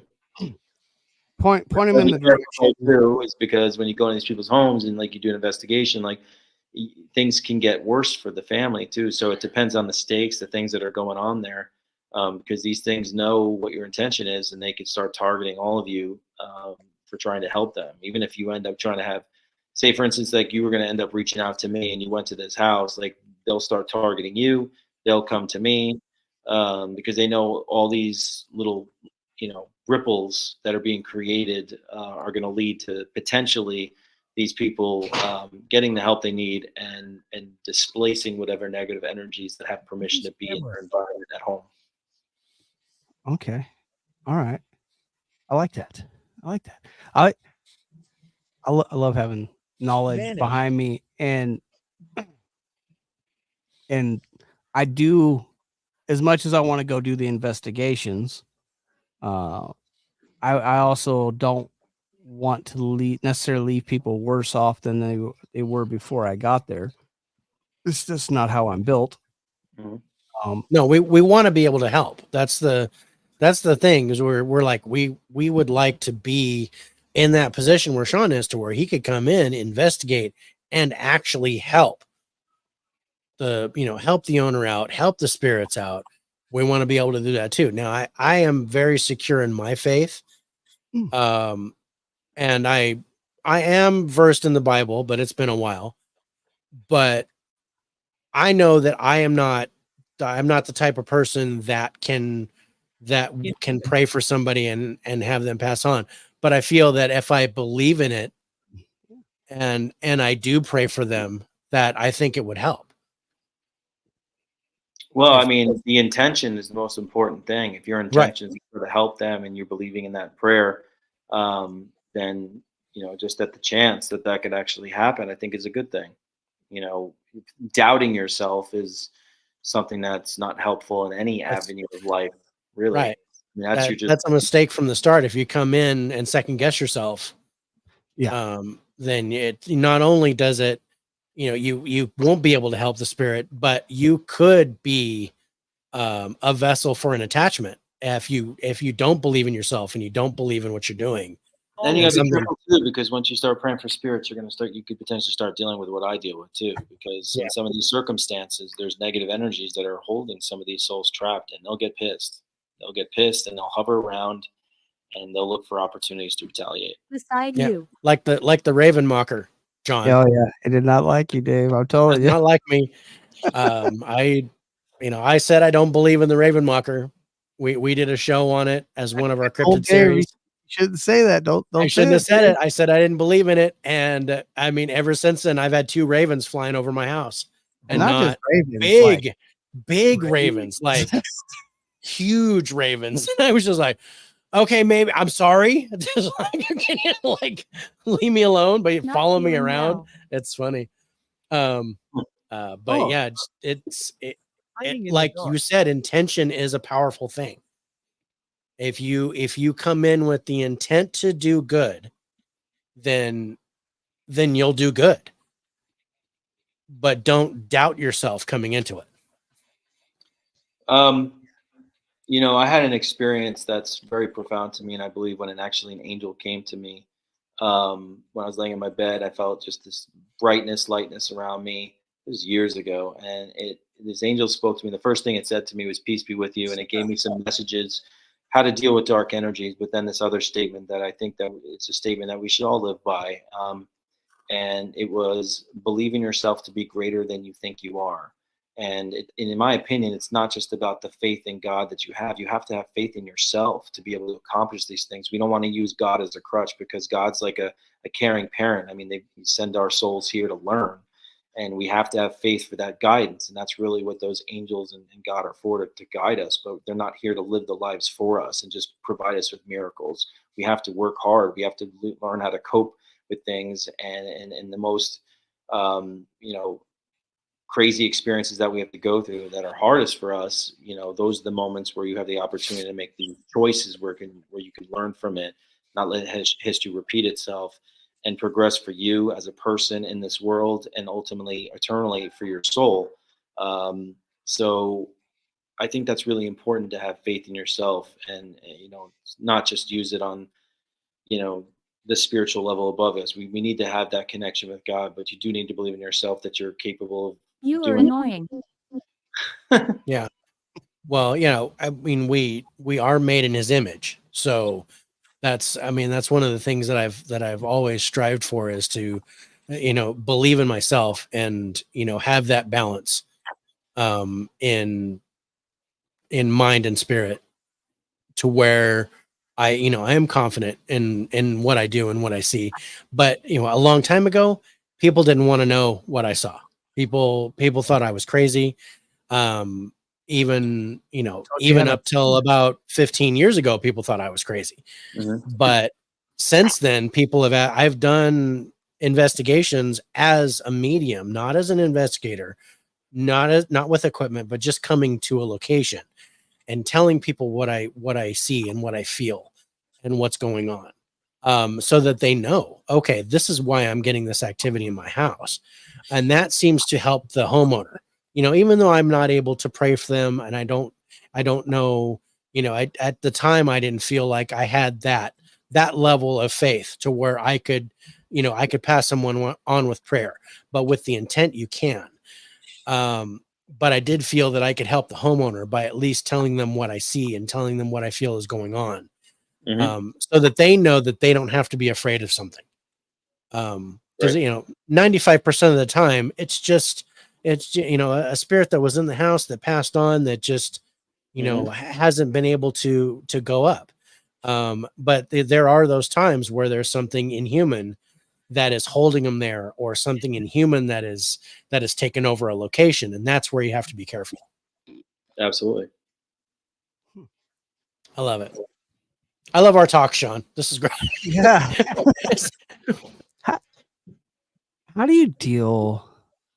That's not the. How do you approach an investigation when you go in, like you're talking about here? Not all of us. I guess actually next weekend, investigating an actual residence. How do you come to, like, where your faith differs from theirs, and how to help them in that regard? I think I approach these cases in the way that, like, Bishop McKenna did. And Bishop McKenna would go and help any religious faith if they were open to hearing what he had to say, and he's still willing to try to help them. I feel like I'm in the same boat. I don't judge anyone who has a different belief system than me. I will do it the way that I believe that I'm supposed to do it, in the way I was taught, and that's my path. And if people are willing to have me do it that way and come in and do it that way, and just let it unfold and listen to me, then maybe there could still be a positive outcome in the end. But obviously it can be a different ballgame sometimes. But we all have to be open and willing to be open in all these different aspects of spirituality, especially if someone's in dire need of what's going on in their home. I really think that if it's that bad, they're going to be willing to listen to anybody. Yeah. Yeah. Whoever can help. When you're desperate, it's like, I don't care. Anybody, the Roto-Rooter man, whoever wants to come over and try to help me, I'll take it. But I'm, like Dave said, I'm very strong in my faith. I believe in God, but at the same time, and You're I get a right. lot of weird looks for this, as much as I believe in God, I also believe Zeus was there. I believe Odin existed. I believe those gods were there. And I've read the Bible. I haven't read the Quran yet. I've read the Jewish Bible, the not Medora. the Medora is the candle, but Yeah, the candle. I drawn a believe blank. it's just the Torah. Torah. Thank you. I've read the Torah. I got you, bro. I've even been as privileged to read the Necronomicon and read all these things just because I like having knowledge. I read books to gain knowledge on things. I've read the Bible multiple times. There's a lot of useful information in there, and a lot of factual, faith-based information in there. So I see religions a little bit differently than other people. So I've never had a problem with anybody's faith. If that's what you believe in, it, you should believe in it 100%. Don't doubt it. and have faith in not just the what you believe in, but believe in yourself. And I think that's kind of just nail on the head. And everybody that needs help, it shouldn't matter what they actually believe in. And I love your take on that. I really do, because I'm different than most people when it comes to faith and things, but I firmly believe that God exists. I just don't necessarily believe I have to go to church to prove it to people. I think the And most important element to take out of the Bible is the golden rule, and that's love others the way I want to be loved. That transcends every single religious belief that ever was or ever will be. And that's really what God stands for: unconditional love and forgiveness. And no matter what faith people have in their life, their soul Right. landed in that body where they may have no chance to being close to God in this life. So I mean, I think most importantly that your actions are a representation of light and good. I mean, that's what our free will is for, and that's why the demons and the devils hate us so much, because they don't want us to be an example of the reason why God created us in the first place and why they went to battle with God. They didn't want to worship a creature that has no higher knowledge and based everything off faith. And we have the opportunity to make the wrong choice or the right choice. So that's why they want to influence to make us the wrong choice, because then not only can they make us suffer, but they're winning in that aspect, and they can say, look, man can't handle life. But in certain circumstances, I think it's important to be, open. People need help. The only thing is that they have to be willing to want to get help. It's kind of like a drug addict. a drug addict, yeah. Yeah. It's like an intervention. It's like if they're not willing to help themselves, then it doesn't matter. How can I help you? If they're still doing drugs. Like I had a case, a guy reached out to me, and I don't know if it's his brother or his cousin, and he thinks he's possessed, but like he's doing hefty drugs. And I'm like, he's out of rehab, but he's like talking like he's another person, and like there's really crazy stuff happening. I'm like, look, man, I mean, he's got to get off the drugs first, because it wouldn't matter if didn't matter what we did. If he goes and does the drugs, Living room. what we do, I mean, that's going to be a crack in his aura, and he'll be right back to where he started. And these evil spirits know that they're going to end up winning, and they're going to retaliate against all of us for trying.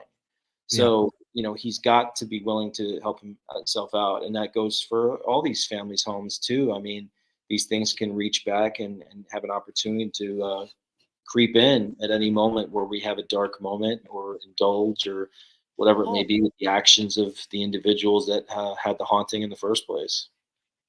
I love that response. That was great. Yeah, the first thing to do is admit that you have a problem. Yeah. and that you want help. It's not something there was a, and I'm going back because our first interview was with Ralph Sarchi, and we talked about Demon Files, and there was that one episode of Demon Files where it didn't seem like they wanted help. Like they were just, they wanted to exploit it and try to use it as something to grab money or grab fame from. And Ralph was like, I'm out. I'm not going to help you guys. And he left. Wow. I've never seen that on TV before. Yeah. I've never seen that on TV before. Aside from like Kitchen Nightmares with Gordon Ramsay, but pretty sure Ralph is like the Gordon Ramsay of the paranormal. I think so too. You don't know. He tried to fight John. And it was Dave's even fault. though it was my fault. but I threw John under the bus. I was like, oh yeah, that was John. He did that. He's like, you want me to come over there, Colorado, and beat you? and I was like, Ralph could do that. It only made me love Ralph more. Let me just throw that out there. I love that guy. I love Ralph too. He's But it was Ralph that got our connection to you, and then on that, our connection to Scare Network and to Billy, which is the reason we're in season 2 with Scare Network now. All because of our, we decided we were like, hey, we want to talk to a demonologist, to just get an idea of what, demonology is about and what they do when they're at a location. And found out we were completely wrong. And I was like, the only demonologist I've heard of is Ralph Sarchi. And I was like, but I don't want to reach out to him because there's no way he'll give me the time. Yeah, he's got the movie, he's got stuff going on. He's got the book. He's doing his thing. Start a podcast. I met Ralph. I had my own podcast, and I was looking for guests, and the movie was coming out in 2014. And I looked him up on Facebook, and I reached out to him, and ended up on the phone with him for 2 hours. And you know, he came on the show, and next thing you know, he's like, "You want to come on some cases with me?" And I was like, "Are you kidding me?" I was like, literally, I'll never forget being on that first case with him. Like, I felt like I was in a scene of a movie. We went on like a succubus case, and this kid, there was shadow. I was seeing shadows dart around the basement. This kid was sitting on the chair, and he wanted us to stand all around the chair, and he, you know, whips out the relic of the true cross right in his face. He's like, "Name of Jesus Christ, I command you to come out if you're here." And this guy's shaking in the chair. I'm like, what is about to happen right now? I have no idea what is about to happen right now. Yeah. I mean, it's pretty intense. I'll never forget that. He talks about you in his interview with us. Yeah. Without saying your name, of course. Without saying your name, he talked about you. No, Yeah. did it? Yeah, he's like, "Yeah, I got this guy right now." And I was like, "Huh?" And then, of course, we find you. We're like, let's bring Sean on the show. Let's see if he'll do it. Ralph said yes. Why not Sean? Why not Sean? Yeah, I was like, hey, why not? Let's swing for the fence. But yeah, it was. I just happened to reach out to Ralph, and Ralph was like, "Oh yeah, I'll come on the show. We'll do it." And man, that was right during our actual antique shop investigations. Like, I won't be on the show for the. But he won't. He said, "I don't want to be while you're doing a live investigation. I don't want to be a part of that. I'll come on after. We'll talk." And I was like, totally understand. But yeah, he was the one. He sent me the trailer for Amityville Resurgence. Mm-hmm. Yeah, and I was like, we looked at the trailer, and I'm like, not all of us. I'm like, dude, we got to talk to Sean and see if we can get him on the show. And when we interviewed you the last time, I said we're going to be on Scare Network by the end of the year. That was my prediction. And we were. Yeah. That was, and I reached out to the Scare Network's tech support, of all places, and they were like, "Oh yeah, we'll forward it to Billy." And Billy called me and said, "Yeah, we'll put your podcast on the show on the network." And I was like, "Cool." So the rest is history. We've been one big happy family ever since. Very cool. Yeah, so we're looking forward to the Warrens Paracon, to where we can actually meet you guys face to face. Yeah, great. It's gonna be. Look forward to actually shaking your hand and Billy's hand. Living room. Oh yeah, I love that she's getting involved with stuff now. Her connection to Auburn Castle when it was calling her out, that was amazing. Yeah, that was pretty tripped out. That was pretty cool. Molly's cold, and I was like, yeah, she was cold. I was like, wow, that was crazy. And Eric had no idea she was even in the house at the time, and I thought that was some amazing evidence. That was a great thing. Yeah. But yeah, we've got it arranged with Billy. Now all we've got to do is work out the plane, the rental car, and the hotel, and we're there. But he's coming from Colorado. I'm coming from California, so we're gonna have to try to figure out a way to meet. One of us is gonna be sitting at the airport for a minute. One of us is gonna be at the airport for a while, waiting for the other one to show up. But it's gonna be awesome. I can't wait to see you guys. And I can't wait to our investigation over the Barn Theater, and there's a picture of it right there. That is coming up on August 1st, and we are going to turn that into our first paranormal documentary.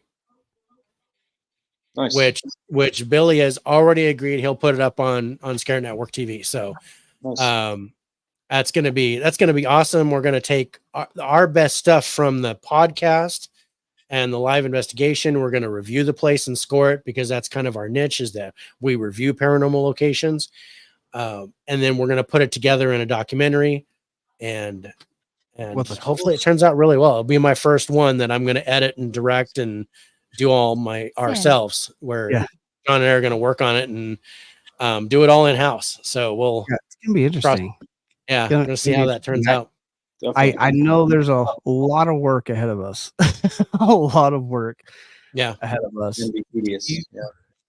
Do you have any words of advisement with what we're about to venture into with editing and creating our own documentary? Very time consuming. I'm like a 4-hour investigation. When I do edit my own little investigations, I mean, it's like double the time. It's like 8 hours, reviewing evidence, rewinding evidence, listening with headphones. I mean, it can be very, very, very time consuming. But also it's rewarding too when you find stuff that you didn't realize that were there during the investigation. So in the end, seeing something that you've experienced and put it together into some sort of creative, canvas painting, so to speak, it's a good feeling. So I have 4 cameras. Well, 2, soon to be 4, because the other 2 are ordered. I posed this question on your live the other night, what you preferred, whether it be the infrared or the full spectrum. Mhm. Is it still, I knew you stated you prefer the infrared. Yes. And because you're doing your live investigation at your house, I didn't want to push into any more questions about that. Well, what's the reason that you prefer the infrared over the full spectrum? I would think you would be able to see more in the full spectrum than you would in just the infrared. You can, but I mean, it's better quality when you're doing a documentary and all the TV. That's why you never see anyone do the full spectrum on big network shows, because the quality is not as good. Okay. So, yes, you can see more, but it's better quality for the actual video. Okay. That's I like hearing Makes that. sense. I'm listening. As my Scare Network shirt says, I'm picking up what you're putting down there, Sean. I'm picking up what you're putting down. Actually, your current one says my wife is hot. This is what I'm it saying. says my wife is psychotic. With hot in the middle. All I see is hot. I see my wife is hot on your shirt, bro. And I was like, so it's a really interesting time, because when John comes to visit here, he's coming to California here in July. It'll be his first anniversary with his wife. Oh, wow. And it'll be my 30th. Yep. In July. So we're gonna celebrate our anniversaries together. And then after that, we're gonna do the investigation. Yeah. in Porterville. So that's gonna be fun. But we're gonna drive by the place where James Dean died, and we're gonna do an investigation there. We're gonna check that out, because we're going to do an episode, and when we're talking about cursed objects this season, we're gonna talk about the little bastard, which is his car, and the misfortune that has happened to everybody that's had that car since James Dean's death. And part of that is we're going to do an investigation where he died and see if we actually get activity. So there's going to be a lot of interference, because it'll probably be daytime and the highway is right there. There's certain equipment. I mean, we'll probably use our ITC or something like that, spirit box stuff, but for like digital recorders and stuff, that would probably be too hard with the interference. Is there some, anything else that you would suggest if we're doing something where there could be some contamination? Outside contamination. Yeah. For which device? Well, for any device. Is there any device that works best for when there's going to be contamination with an outside source? You like ambient sounds and things. Cars going by, and obviously EVPs aren't recommended in a situation like that, because it'd be very hard. So I would say the spirit box. It's impossible. Spirit box, and like our ITC is like the spirit talker, and right, because you'd be able to hear that, and you don't have to cancel out, all the ambient noises that are going on around you. It's going to be a lot tougher to disseminate what you're hearing. I see you using this one all the time. Oh yeah, I used to use that, but now I mean the SB7 Pro with the APF by Gary Galk is my favorite ITC device. I can rewind it in real time. I can slow it down, remove the white noise, and just get really amazing stuff. But you would prefer, because I got both of them. You would prefer this one over the SB7. No, I like the SB7. Yeah. The only reason why I was using that for a while is because my SB7 crapped out and I had to get another one. Oh. No, I still use dowsing rods, Sean. I still talk with dowsing rods and I get yes or no responses. With the dowsing rods, I found that that's really effective for me. That was another great experience at my house. Yeah, it was a great experience at his house, because I was getting intelligent responses with his daughter in the room, and then the door I was like, where are you? And the dowsing rods went like that, behind me, and and right then to the my door behind me, the handle jiggled. So I was like, oh, okay, that's cool. But yeah, I find that and I think the dowsing rods would work in that situation because you wouldn't have to worry about the ambient noise. You'd just be asking questions and trying to get responses. what's But I try to stick to a little bit more old school stuff, but like Polaroid cameras and things like that. Polaroid cameras are cool. Yeah, we just did a picture today. I was at a birthday party, and there was spirit energy in front of this person's face on a picture. Hmm. And nothing else in that roll came out bad. It was a brand new camera that he just got for his birthday. And I was taking pictures of everybody. And Wow. there was this one lady where there, for lack of a better word, there was an orb in front of her face. There was spirit energy just kind of sitting there. Yeah, that's It was cool. really interesting. Good stuff. this is helpful. This is. But yeah, this is definitely helping us with, with our, I mean, I don't want to say this is not our first investigation, but this is the first one that we're actually going to put into it. We're going to do a documentary with it. Yeah.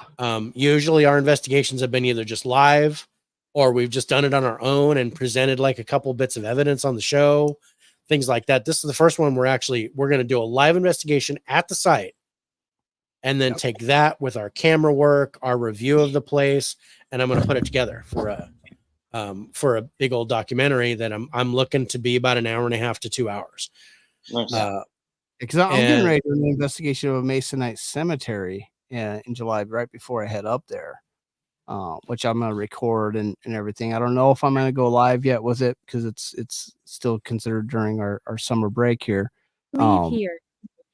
But definitely going to be bringing everything over to Dave, see what he thinks and kind of break down some yeah, stuff. we'll try to see if we can break down the video and stuff and see if we can grab some bits off of it.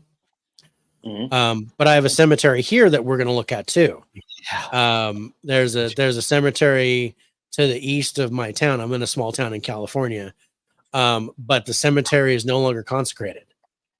So there's reported to be inhuman activity at this cemetery. So much that a lot of the locals, they won't go to that cemetery. They won't go that far up the road to where the cemetery is. So John and I are going to go there and see if we can do a little investigation there and see what comes out of that. For sure. Oh man. But it's going to be crazy. But Good luck with that.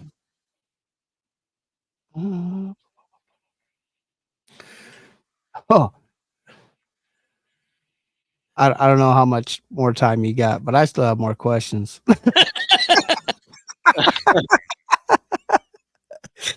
So it's up to you, Sean. We're an hour and 42 minutes into this. You got a couple more questions, and then I'm gonna probably do that.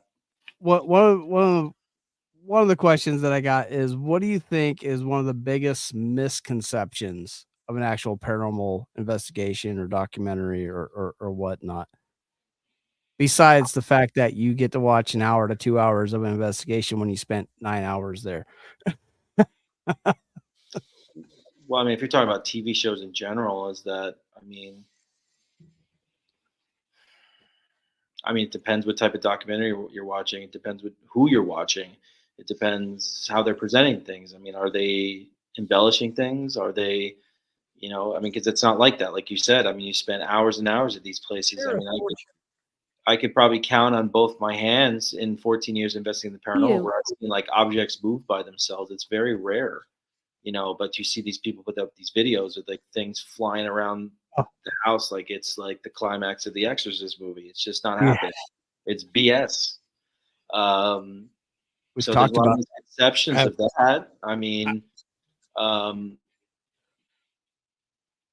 obviously I know, a lot of young kids throw the word around demon, and it makes people like myself look bad too, because obviously I deal with that sort of thing. I mean, I even dealt with it with the castle, because there was a team that actually went into the castle 2 years before we went there, and I was called to go there, and they didn't have any demonic activity in there. So when we went, called, Billy decided to call it Demon Castle, it's because of what we experienced in there. Obviously, like there was a sensitivity to that, and the team's like, oh yeah, they were upset, and they were going on some live streams talking about it. There's some people come, there's no demon in there. I'm just like, guess what? Yes, there was. Okay, Not all of us. just because your team was in there 2 years ago, you know, the owners told me that, you know, only like within the last 6 months to the year, they found someone broke in there and did a ritual in there where that's where the box with the sigils are on it. So like, just because you were there 2 years with ago, the Odin spell, the final answer what's there, because these abandoned places, people go to do creepy things in creepy places. So, you know, that's what it was. I mean, you don't have to believe that, but unfortunately, because of, you know, young kids throwing around demon all the time. So when someone says it's demonic, it's like, oh God, it's like people almost like don't even want to hear about it. But guess what? It's real, man. There's real human spirits. I tell Dave all the time, 90% of the stuff you're gonna find online is fake. There's a 10%. Yeah, we've talked about that. We're like, yeah, we can totally debunk that. And it's kind of funny because my son Eric, my oldest, he's going to join us on the investigation. Now that he's my Facebook friend. Now that he's following John on Facebook. But he said, do you want me to overreact? And I go, what do you mean? He goes, do you want me to just go, oh, and I'm like, no, I want you to be honest. If you see something, say something. I want it to be completely honest. Because, you know, I says, if I want somebody to overreact, I'll have my daughter there because she'll just run, or my wife. She'll just take the car and leave us there. But you know, but my son's gonna, you know, help out holding the camera and doing stuff behind the scenes so that they can actually view us doing the investigation. I don't want to be known like a certain group that I don't like. Yes, there's a certain group, and their initials are GA, and they don't. John is not a fan. You know, again, you know, there's so many diversified methods of how people approach the paranormal. I mean, are there people out there that I'm just like in the back of my mind, like, oh God, you know, yeah, of course. I mean, I'll never go out there and publicly talk about that. I've seen other people talk about people and act self-righteous, like, oh, this is how it needs to be done. It's just like no one really knows what they're doing. Like that's why we call it the unexplained. But I mean, we shouldn't be judgmental on each other. You know, when the people that are supposed to be judgmental of what we're doing are typically the skeptics, not of each other. We're supposed to be synergistically working for the greater good because we're all in the spiritual community. We all believe in the paranormal. So there should be a mutual respect there. Exactly. But when you box yourself in and start waving, you know, painting a brush across everything and saying, I'm the one that's all in the knowing, it's, you know, that creates divide. And that's actually what the evil spirits want. I was brought up Catholic, but like, I don't know if you guys watched the documentary on Scare Net where like Devil Down South, like that girl that was possessed while she was pregnant. I mean, like that was like the most harrowing case that I ever dealt with because there was a child in her belly and she was carving upside down crosses on her belly and not even remember what was happening and calling me up 1,000+ miles away, speaking in tongues, and some of it I couldn't even understand it until I put it in reverse on Audacity, and she was speaking perfect English backwards, talking about exorcisms. And then I had a 6-inch cross in front of the phone where she couldn't even see me on the phone all the way down south. And as soon as I put the cross up to the phone, after I was praying over the phone, as she talked like a man, like a middle-aged man at 23 years of age, she hissed at me as soon as the cross hit the phone. I mean, these are the types of experiences that I'm just like, yeah, I was brought up Catholic and sorry, but like I've witnessed evil spirits react negatively to religious significant things. That's why my faith is so strong to this day and probably why I'm still alive. So, this stuff is real. I mean, people don't have to believe in it. I'm not going to, sit here and tell you what to believe in or not believe in it. But, everyone's firsthand experience is individual and unique.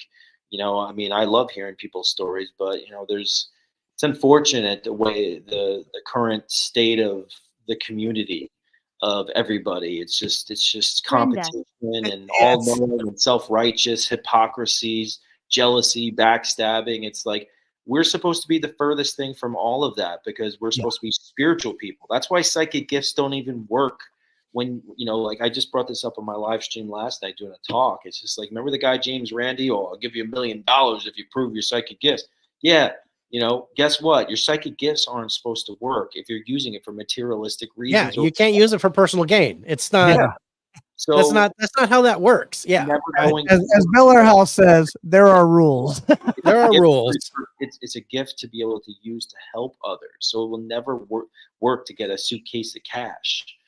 You know what I mean? So, and that's the same thing when it comes to just the paranormal in general. So I don't know. Ghost Tube and Spirit Talker keeps giving me numbers. I'm about to play them on Powerball, Sean. Playing Lotto. Let's do it. Man, I would be Mine- scared to get lotto numbers from a spirit because then I'd be waiting. I don't know. I'm gonna owe somebody something. You're gonna owe somebody. You're like sold your soul or something. No, I feel like an anvil is going to come out of the sky, and you're going to see like the movie called Final Destination Lotto numbers. Oh, oh, Oh. got hit with the Final Destination there. Oh no. Okay, I can't use the numbers now, Dave.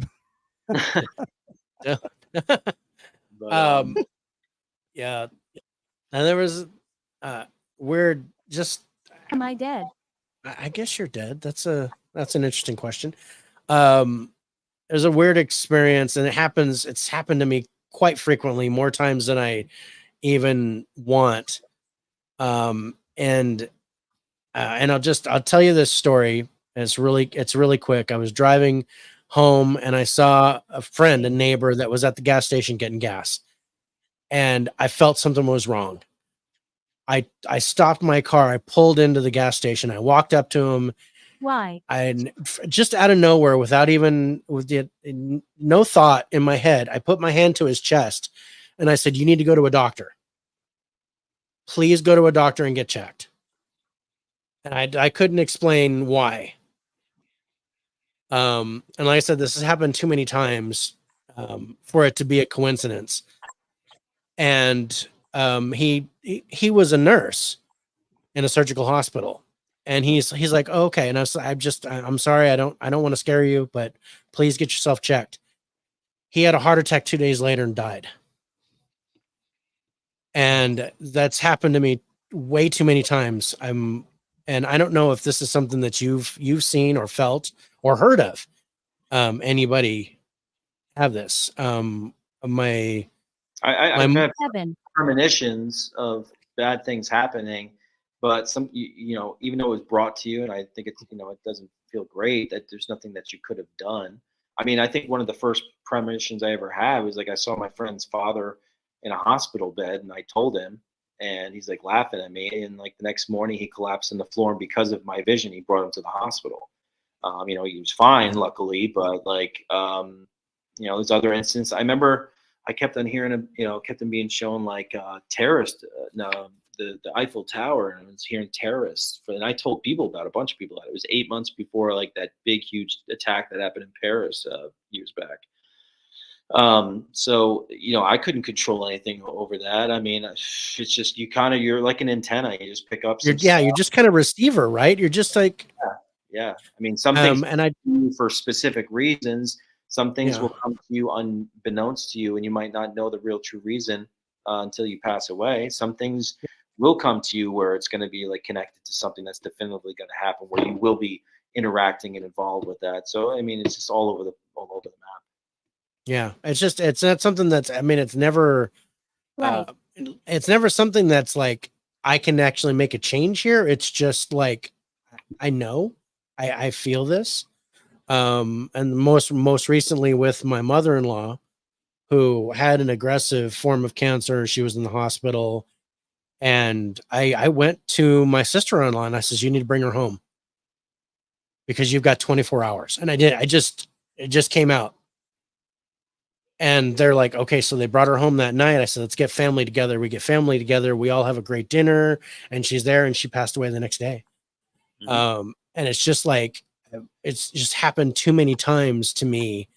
And I keep thinking, am I doing this wrong? Is there something that I'm supposed to be doing, to change things? But I don't think that's true. I think it's just, I'm a receiver. I'm just those dreams where people just pass away, and like there's nothing you can do about it. It's inevitability. I mean, we're all going to pass away, but for whatever reason, maybe that's happening to you just to bring awareness to your ability and your gift, and to keep progressing with that.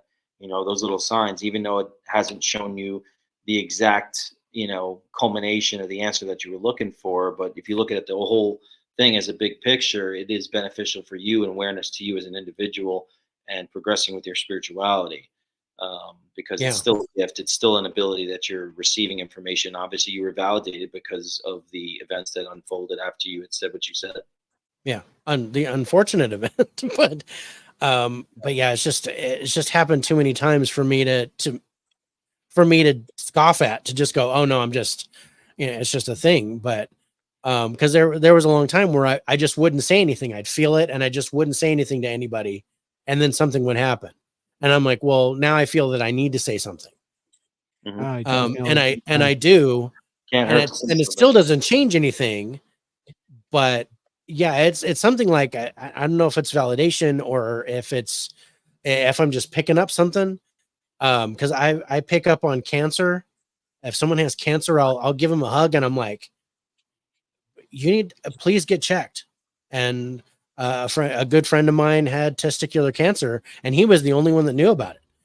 And I was just like, I feel cancer. I can almost say I could smell it.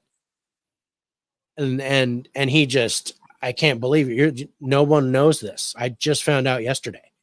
Mm-hmm. And I just, stuff like that, to where it bugs me. But I mean, I feel that there's a reason that I'm getting this. There's some reason behind it. Always reason. I don't know what that is yet. And maybe it is. It's something connecting, saying, hey, this is something you can work on. This is something that you can grow. Yeah, it's just something that's really weird. And I don't know anybody that's had something like that. Just specifically like terminal things. To where I can, I can just sense if something's going to happen to somebody, but not like, I don't see a car. I take that back. I saw John's car accident. I saw, I was like, bro, did something happen? I see you swerving your car. And he's like, yeah, I had a blowout on my car on the freeway. Like right then I was like, wow, that's crazy.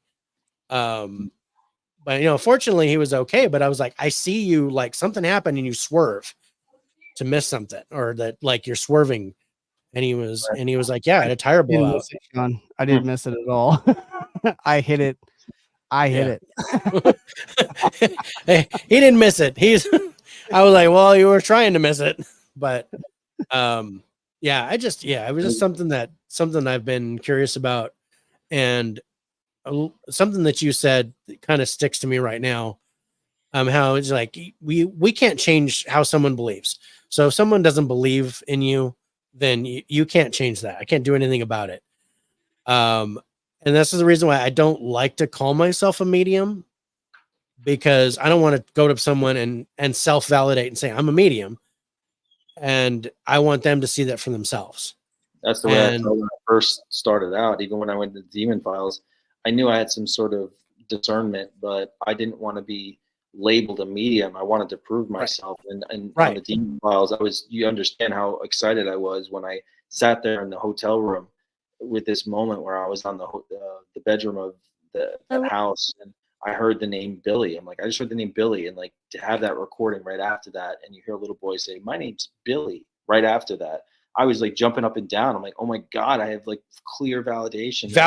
Right. In my head, I'm like, and like I was so happy to like just bring that, and I wasn't even called as sensitive on the show, because I was really scared. What if I didn't bring anything to the table? And it just naturally started to happen. So I know what you mean. I mean, that's literally what I did. Yeah. Say kindred spirits. We were like, there's a couple things that like some things that's happening to me, is mirrored with you. Now I've been feeling stuff and seeing stuff ever since I was 12. And it was, we'll just say, something happened to me and I almost died. And there was this, ocean of fire, and there was a whole bunch of stuff. But anyway, when I came out of that, when I came to, there was, that was when I started getting these visions and emotions, and I didn't know how to deal with them when I was 12 years old. It scared the bejesus out of me. to be honest. I was like, I have no idea what was going on. I called the police because I saw a house on fire, and the house had burned down like 50 years ago. And I saw a mother and a daughter like burn alive inside a house. And basically she put the daughter in the tub and flipped the tub over. And I'm like trying to save them, but there's no fire, but I can see a fire. And I didn't understand what was going on back then. And it really wasn't until my, and I dare say I'm an adult, but my adult years before I finally realized what was happening and what I was seeing. And it's only within the last, I don't know, 5-10 years that I'm actually looking for, I'm doing the, validating what's going on. Right. And it's Classic. interesting, even when, when John and I first, because John and I hadn't seen each other for a long time. Yeah. He moved away and I moved away. I hadn't seen Dave since I moved him to LA. Yeah. And all of a sudden I pick up on his show, and it's right before his co-host leaves. Yeah. And then he's looking for a new co-host. And it's like, it had to have been meant to be. There had to have been something to that. Mm-hmm. Yeah. No coincidence. But, yeah. We've gone 2 hours with Sean. This has been awesome. Sean, yeah, it's been great, guys. I really appreciate it. Yeah, I mean, obviously these conversations go on forever, and obviously talking about our passion, talk about till the cows come home. Yeah. Yeah. But no, I really appreciate you taking the time, Sean. Yeah, no problem. And showing up. That means the world to me. We're just two guys talking about the paranormal, so it's awesome when people like you that have been in this world for a while. Not trying to age you or nothing, but no, we're older than Sean is. I don't but I am older than you, so Not all of us. it's nice to see guys take time and come talk to little people, I guess. Yeah. But I appreciate you showing up on the show, man. I appreciate what you do out in the world, because I've watched you since Demon Files, and I remember that show, and and your growth from there to now, and how you handle situations and how you go into those situations. You can tell you're not just the growth in what you're doing, but the growth in yourself. And I appreciate it. I really do. Like I said, you've become one of my favorite, if not the favorite, paranormal. I don't even like to say investigator. I don't say investigator, but there's not really a moniker you can put to it. Yeah. Documentarian. Because you bring a lot of light to a lot of people that see nothing but dark, and I love it. I really do, and I appreciate it. Whether it's your lives on TikTok or YouTube, or your own investigations, or these documentaries that you're doing on Scare Network television, you're amazing at what you do there, and and it's appreciative, and I think a lot of people see it too, and they're appreciative of the work that you're doing out there, because you're doing the work, and I love it. But I really appreciate you coming on the show and BSing with us, because me and Dave, we'll sit here and talk here for hours. We have, even off camera, we just sat and talked. Yeah, we'll sit there and talk, and it's nice having another perspective and someone who's been in it for a while, answering those questions that me and Dave can't necessarily answer ourselves, and appreciate it. No, thank you. I appreciate the kind words. And I can't wait for your app, bro. I'm looking forward. I can't wait for the app. I'm excited. And then so, I mean, and I wanted to get your number too. That way, if we have to call you to do a prayer while we're at the investigation in Portable, hey, can I put you on speakerphone, because we got something that we need to talk about? Can we call the Archangel Michael and just have him come and say hi real quick? Because we got somebody nasty, but this location looks like a good starting point for us. A lot of good residual activity. There are shadow figures reported, but they do not seem malevolent. I've done some pretty good research on the location. So I'm really looking forward to doing this one. And it's we're leveling up to get to that point to where we're doing investigations as well as our podcast and documentaries and things like that. So we're excited and in anticipation of this next step that we're in. One of these days we're gonna have to get together and do one together, Sean. I'm just telling you. Yes. Sure. Yes, the Scare Network. I'm pitching Scare Network TV West Coast to Billy. I haven't heard anything yet, but like we need like a West Coast thing, and then have you come out and join us for an investigation. At some point we will make that happen. It's bound to happen. We got to do something. I'll bring you out for Alcatraz or something, and we'll do something gnarly. Alcatraz is a beast. Alcatraz. I was thinking, Whaley House in San Diego. That would be an interesting location. Walked through there before I got involved in the paranormal, but I never investigated it. Yeah, that would be fun. I know I've been to the Winchester House twice. We've both been to Alcatraz a few times, not as investigators, but we've both had experiences, human and non-human, at Alcatraz, and that right now is our highest rated location. So, very cool. Yeah, I wonder if anything can knock it off. We'll find out when we do our tournament in August. So we do a tournament every year of the most haunted locations that we've talked about, and we put them against each other with our scores and see who comes out on top. It was actually really fun doing that last year. Yeah, it was. We want to be known as the Siskel and Ebert of the paranormal world, Sean. Siskel and Ebert of the paranormal. Yeah, that's hey man, everyone's got goals, so just everyone's got goals, and my name is Albert. And his name's Albert, apparently. But yeah, I think we're done. I think we can let Sean get some sleep, and we can. It's only 11 o'clock where he's at, so yeah. Yeah, it's 11 o'clock. It's I was like, it's almost pumpkin time. If it was 11 o'clock, it'd be pumpkin time for me. But Sean, this has been an absolute pleasure having you on, shooting it with you, and just talking about your experiences and the shows you've done and things coming up. I'm really looking forward to the Euroshrine. When that releases, I've already put in a request ability to get that.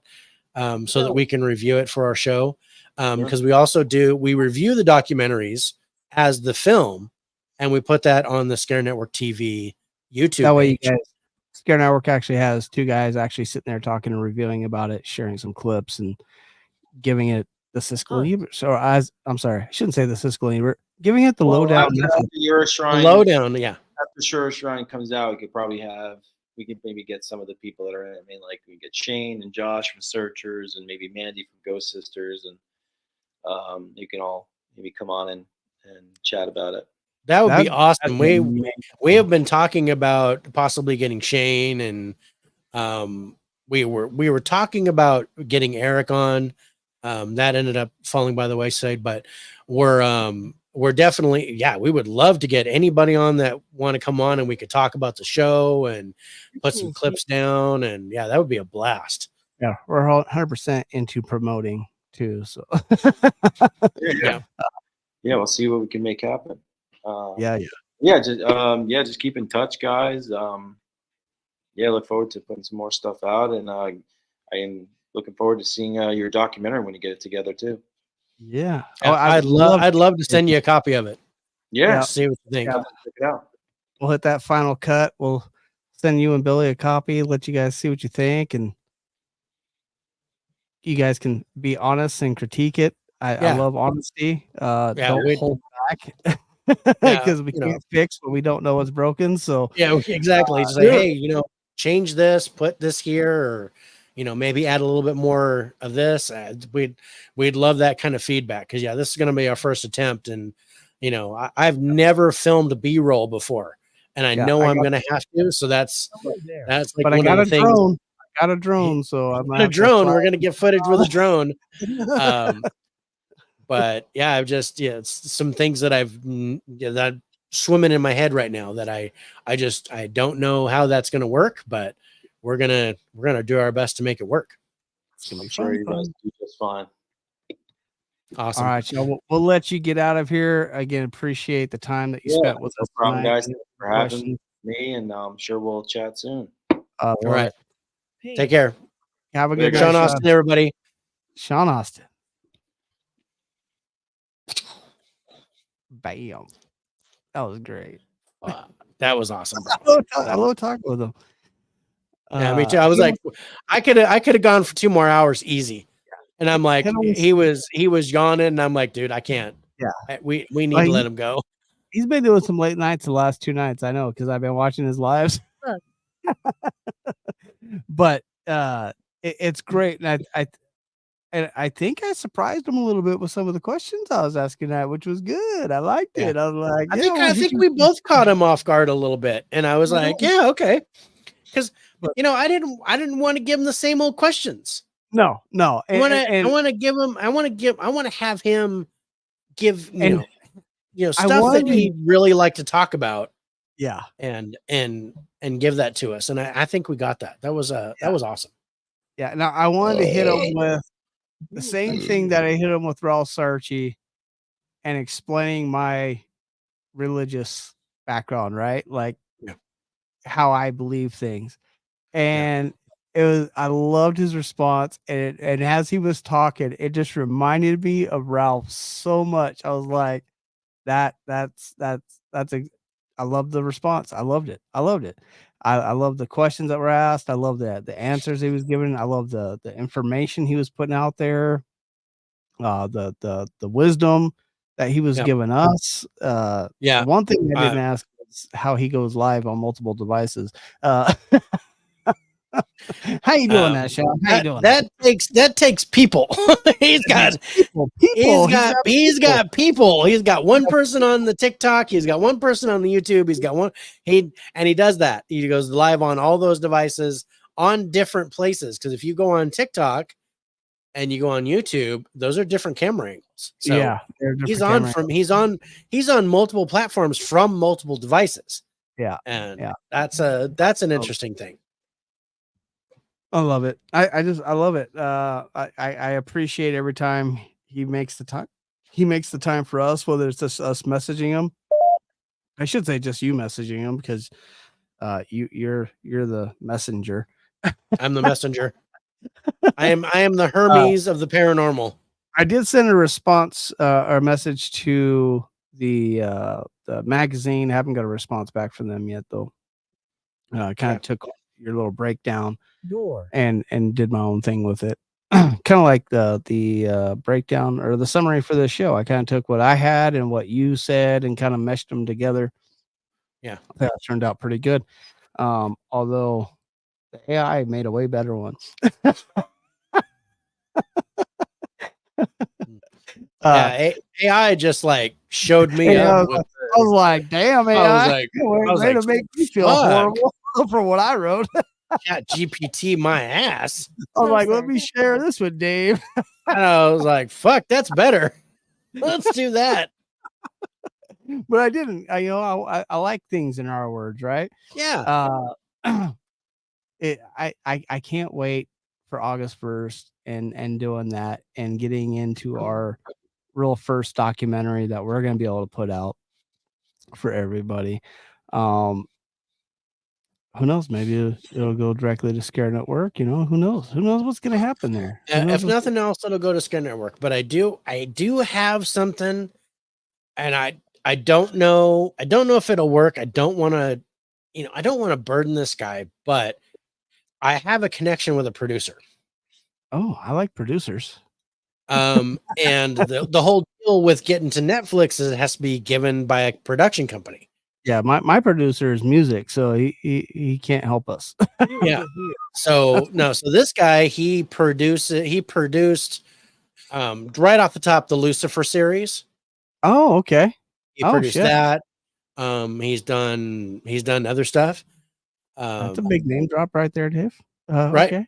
So, so I'm like, because he talked about it. He goes like, "Have you seen Lucifer?" I'm like, "Shit, yeah, I've seen Lucifer." He's like, "Oh yeah, blah, blah, blah." But we kind of help them out when they're out of town. We take care of their place.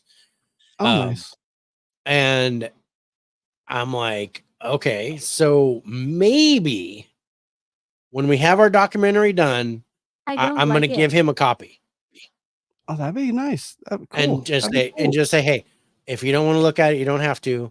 But here's what we want to do for a show.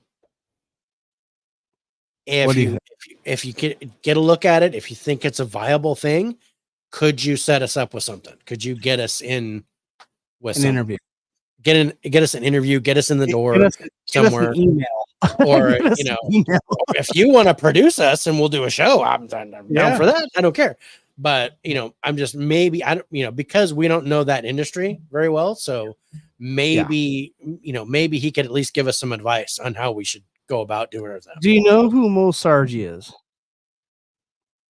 He's actually a big paranormal guy right now online. Mo Sargi. Sean knows who he is because I've seen them talk on Twitter and stuff before. He's looking for people to do collabs. I told him we were down. I'm hoping to find out more information about that. That'd be fun to do with Mo. He's done some really great stuff. But who is he? Yeah, I don't know. I actually don't know the guy, but Mosargi. You can find him on YouTube. He's done some really great stuff. Man, I love having Sean on. I really do. I love talking with him, man. I can't wait for the end of September and be able to be face to face with him. And I can't wait to have that feeling. Like I said, the Dan Patrick show on Super Bowl Road. That's how I feel about going to this place, right? Because like the Warren Paracon is kind of like the Super Bowl Paracons. I feel that's how I feel about the Warren Paracon. I don't know how you feel about it, but that's how I feel about it. Dude. Right? That's like the big one, right? I got an instant boner, bro. That's not the big one, but it's a big one.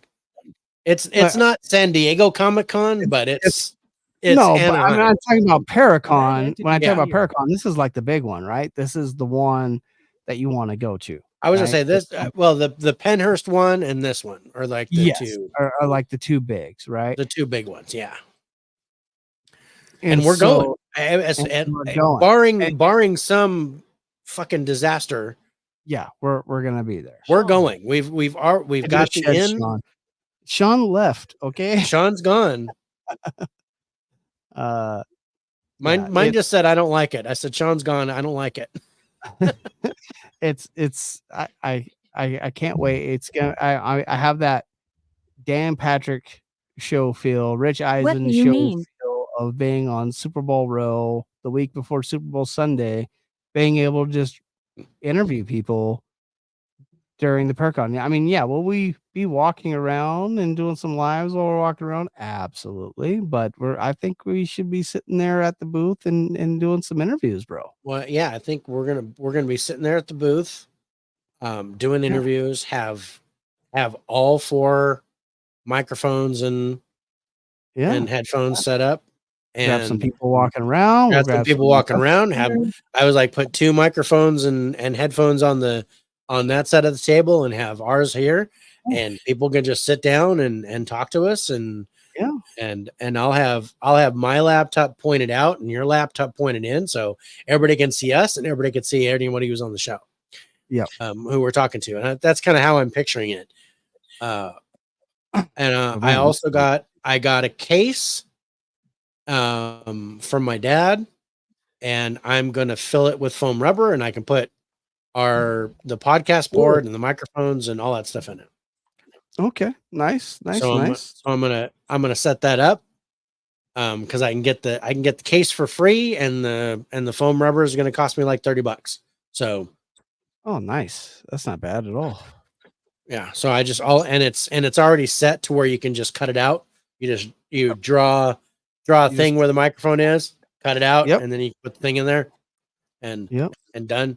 and it's like 4 inches thick, and then I'll get 2 of those, so I'll have one on top of the other like a sandwich, and then I can bring the board, my 2 mics, my 2 headphones, and then whatever else. I'll bring all my goodies.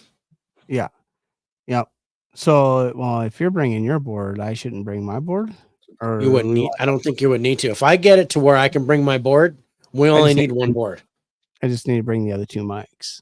You just need to bring your 2 mics and 2 headphones. Yeah. That sounds good, man. Sounds good. I love it. I love it. It's gonna be fun. And I was like, and if we're gonna live at the Paracon, and then I'm like, after it's over, It's me. I'm gonna making go to sense. the hotel room and be on live at the hotel room, and we'll just be talking at the hotel room. yes. 'Cause I'll still be buzzing after that. Oh yeah, it's gonna be great. I can't wait for it, man. Sean Austin, folks. Sean fucking Austin. Like, Yeah, we appreciate you, brother. we appreciate him so much. I love that he takes the time for the little guy. You know, it's Yeah, and amazing. we're pretty little, bro. It's Yeah. I mean, my head makes me think we're bigger than we are, but we're not. well, I know we're sitting there going, yeah, we should be bigger than we are, but we're not. Well, But there's and he said, he goes, hey, you got your unique thing, use it, and yeah, and we're gonna fucking use it. yeah. We got the wonderful David Lowdown method, also known as just the Lowdown method. The lowdown method.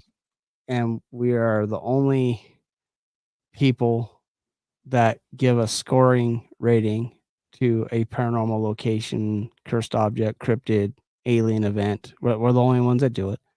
Mhm. And we're going to continue doing it, whether it's on our documentaries or just our live shows, but we are going to be continuing doing that because that's our thing. That's kind of what we set out to do. We wanted Permission. that we when we first started this 4 seasons ago, episode 13 of season 1 to be exact, right? Episode 9 of season Episode 9 of season 1 to be exact. that was the Riddle House. That was the Riddle House. That's kind of what we set out to do, is score these places, and then Dave brought the Lowdown method into it and kind of made it a even more unique experience for these places. So Because I mean, we were scoring them already. We were like, hey, let's start scoring this, and we were just doing a score out of 100, like how haunted it is and how dangerous it is. And I was like, I go, hey, you know what? I'm doing this. I do the scoring system on Faces for Radio. I love it. If I can change the parameters of it, and we can bring it in. Like, you were always my go-to for how good a movie should be. There is an afterlife. There is an afterlife. There is an afterlife. It works perfectly. You kind of change some parameters around for the paranormal and even the alien events and cryptids, and next season for conspiracy theories. So it's we're gonna have to talk about our scoring system for that. Yeah, the wheels are turning already.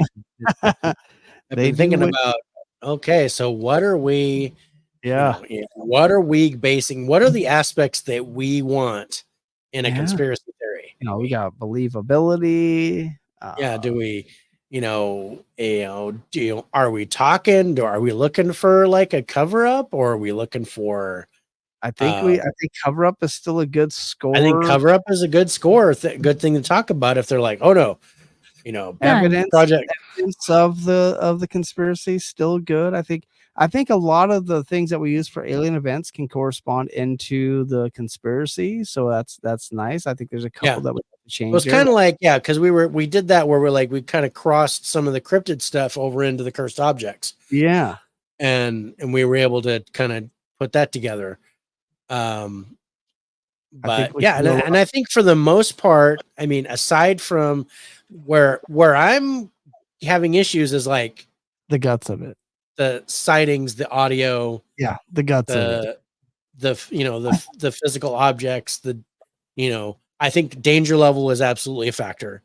Yeah. Is how dangerous is this conspiracy? I think sightings can still be a factor there because Sightings can be a factor. I think, evident like evidence, I think could be a factor, like evidence of it, like the Mandela effect, things that I think evidence is a factor, like what we have with I think evidence and cover up works from the alien events. Yeah. And I think sightings does work. Yeah. Nobody understands. I think sightings can still work. Footsteps follow.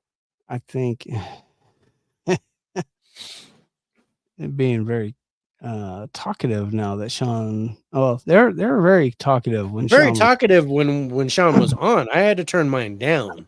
Yeah, I did too. Because I didn't want it interrupting while he was talking. Yeah. I love the fact that it told us that we need to go back to the antique shop. Yeah, I really did love that. Like you're sitting there talking about, it's like Village. Yeah, go back there. Go back there. I was like, oh shit.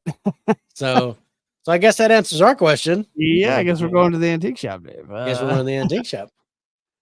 There's a lot of things that can transpose from our alien events, excuse me, into the conspiracy. I think there's a couple that we might have to change, but there's a lot that can go over. So I think it'll make it a little easier on us when we hit season 3 or season 5 there with conspiracy theories, and not to forget our paranormal locations. Season 5, because we're always going to be doing paranormal locations. It's just something else that we want to talk about. We're just hoping by season 5, the paranormal locations that we're talking about are the ones that we went and investigated. So, How are you? So that's going to be interesting. Yeah, I definitely want to do that. To where it's like, okay, like starting with the barn theater, we're going to be doing that. We're going to be doing the cemetery, possibly the antique shop. Yeah. The place where James Dean died. So we're going to do that. Yeah. Those are going to be, if we get those done, those are coming this year. We're going to be doing those this season. So, so this will be the start of our live investigations coming to fruition as that we're reviewing them. Yeah. We scored them live, and I'm kicking myself now. We should, even though we weren't at Cheeseman Park very long, I'm right next to you. We should have recorded that. We should have some more recording. Yeah. We should have done some more recording and did something, because we could have turned that into a show. Maybe not a documentary, because we weren't there very long. No, but it definitely could have been a live show for the scoring here with us. So. Live show with some clips, because we got some evidence. Yeah, absolutely. I'm still sitting with that the SLS evidence that I got at the pillar. I still got that on my phone. Yeah. And prison. There's a where I go. But dude, I know it's just we've got to be able to do it. And I think this is a prime chance to get it just said abused. This is a prime chance to get abused. This is a prime chance for us to put some documentaries together and just see if anybody bites, see if any listen out for me. And we'll continue on until we live closer together. We'll continue on doing some investigations, separate but live, and we'll keep going that way. So I'm hoping those can continue to be documentaries as well. Be a little different, but but we'll continue on and keep going until we're close by to each other, where we're always going together. Because my goal is to get this going and get to the point where I hated my life always doing it together. That's the goal, right? Is is always be doing that. And I'm looking forward, to be honest with you, as much as I'm looking forward to the investigations. I'm looking forward to being on Faces with Radio for sitting next to you. We got to do it. We got to have it. I was sitting next to you for our 100th episode. Yeah. Of Spirits for Spirits. So you got to sit with us for Faces for Radio. Yeah, it might, it might be August 3rd when we do it, but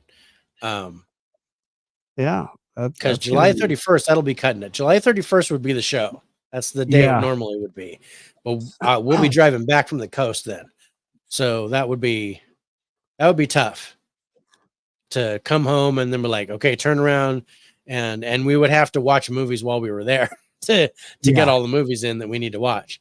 Yeah. Yeah. But I'll get you the list. I'll get you the movies, and then you can watch whatever you can before you come here. Yep. and then we'll watch the rest and score them, and then we'll do the show with Rich. That'll be fun. That's gonna be really fun. That's gonna be really fun. So, if y'all don't know, The world has changed. Dave kind of started this whole thing before I did. He just wasn't going live and talking. Yeah, I was just doing it on Facebook. I was just writing reviews and writing reviews. The grave. Okay.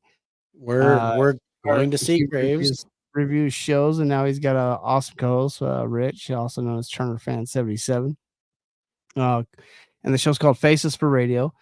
They do it prominently, usually Wednesday nights on the Faces for Radio YouTube channel. Mm-hmm. And they stay for longer. Okay. All right. Chatty. They score movies, and it's I'm telling you, if you want a really great review on a movie, that's where you need to watch it, folks. Is Faces for Radio. They do an amazing job. They collaborate with a lot of people. It's a fun watch. It's biased and not biased at the same time. Yeah, we try to be as objective as possible because the score is non-biased, of course. The score is objective, but our feelings are not. Yes, but how they felt about the movie, they do express those as well. So it really is a great show. You don't understand. I think people would understand if they watched the show. Check out Faces for Radio. Yeah, and speaking of which, Faces for Radio, by the numbers, which is our live show that we normally do Wednesdays, will be airing Saturday this week. So tomorrow night. 6 p.m. Pacific, 9 p.m. Eastern, we're going to be doing episode 71 of By the Numbers, and our special guest is Dell on Movies. He's Dell's going up. Dell's coming on. So we got 6 movies on the books. We're looking at Bad Boys Ride or Die, and of course How to Rob a Bank, which is a documentary on Netflix. Oh yeah. What Jennifer Did, which is also on Netflix. The Coffee Table, which is a movie on Prime. Under Paris, which is a shark movie that's also on Netflix. Interesting. I fell asleep and I was reading because it is subtitled because it's all in French. Yes, it is all in French. And because they're getting ready for the Olympics and they got sharks in the water. And Hitman, which is also on Netflix. So it's kind of Netflix heavy this week, but we do have one theatrical release, and that is Bad Boys Ride or Die, that we looked at. So we're going to score those 6 movies tomorrow night. Immediately following that, we have another program called Movie News at 5. Normally, there's 2. Okay, there's 2. Exactly. There's 2 shows. So Movie News at 5 normally airs Fridays at 5 p.m. And it's a recorded show. But tomorrow we're going to do Movie News at 5 live immediately following By the Numbers. So you can join us for both or just one, whatever you guys want. But it'll be fun. It's going to be a blast. And then we'll be back to our normal Wednesday schedule until your vacation, and then we're going to do that one on August 3rd probably. Yeah. Well, Dave, is it about that time? I think it's about that time, bro. I think we're good. The The show was amazing. Sean was awesome. Always. It was great having him on. I loved picking his brain and talking to him about stuff. I learned a lot, and it's something that'll definitely help us with our investigation. I wasn't kidding when I said I wanted his number so that I could call him to do a spell. Yeah, I know. A blessing. I want you to do a blessing in the theater and see if you can get some people to pass on. You know, give me the Archangel Michael and let's do this. And he started laughing. I'm not kidding. I want your phone number. I want your phone number, John. I want your phone number. I will call you. Yes, I'm gonna I'll call you. FaceTime your ass and I'll be like, Listen say to the this blessing, guy. damn it. Say it. The power of Sean compels you. No. I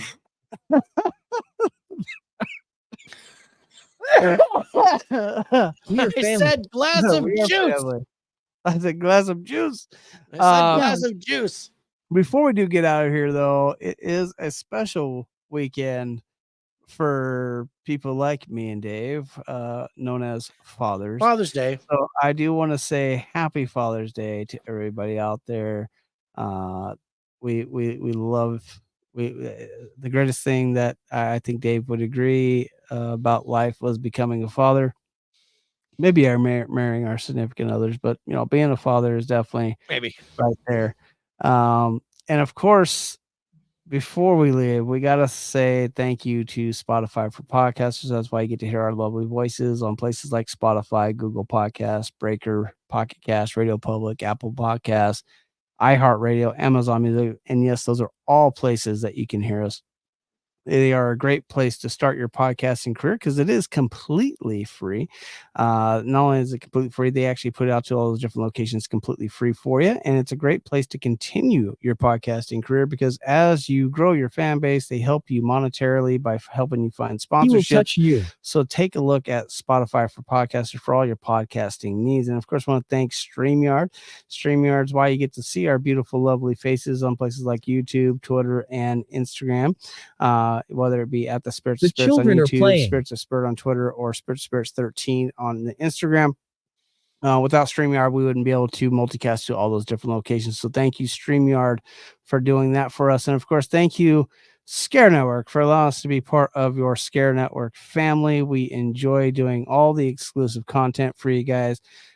We see a lot of good things going on over there. We are looking forward to the new and upcoming Ura Shrines series, as Sean put. It is going to be a multi-part investigation thing documentary that they're doing over there with the Ura Shrine. That place looks freaking amazing. But they got tons of stuff, whether it be true crime, monsters, paranormal docs, horror. They are a great place to get your fix for all that. So thank you, Scare Network, for allowing us to be part of that. Dave, any last remarks or anything before we shoot a horse, slap a dog, ride a cowboy, whatever they say? Something Big Rich said one of these days. No, I've got nothing. I thought it was a great show. Asylum. Interesting word, but I think Sean is dealing with something that I'm not going to say dreading, but I've been anticipating once we start doing live investigations, and that is things going after him. Yeah. And I think, we've been starting to get that on our show where things have come after us. Yeah. Because of our reviews, because of what we're saying. And like he said, intent is everything. You can't underestimate the intent that you have. Yeah. And I think our intention is to help people and help spirits pass on. And I think that there is going to be, the bill will come due and we are going to get attacked. So that's just something that we're going to have to be prepared for. Absolutely. Absolutely. And I have a feeling I'll be contacting Sean a little bit more before that's all said and done too. Yeah. I wonder. I mean, I don't think we're going to deal with something at the barn theater. I'm more concerned. I'm more concerned about the cemetery. Annoying. Yeah, might be.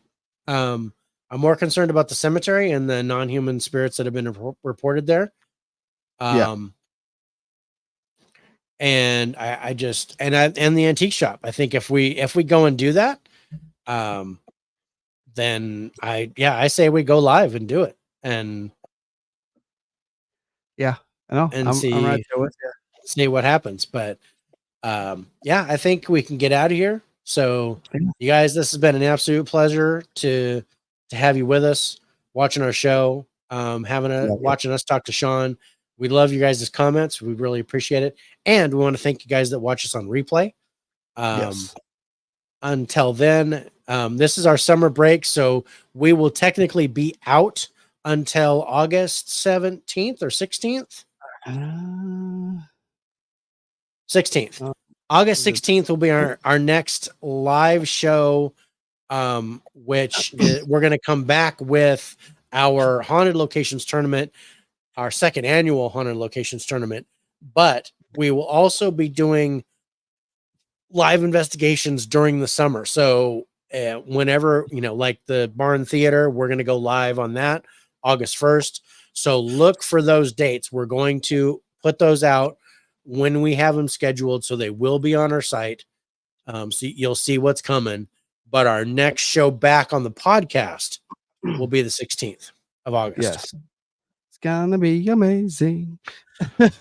Awesome. But Tournament. Yes. Second annual tournament. Let's see who can knock off the big dogs and see if we get another surprise like we did with Kamuki House. Because that was amazing. I can't wait to see what happens there. But until then, for John and myself, we want to wish you a great summer. Happy Father's Day for those of you that are blessed to be fathers and grandfathers like we are. Yes. Hug. And hugs for everybody. So we love you guys. Thank you so much. And we'll see you next time on the Spirits of Spirits podcast. Catch you later, folks.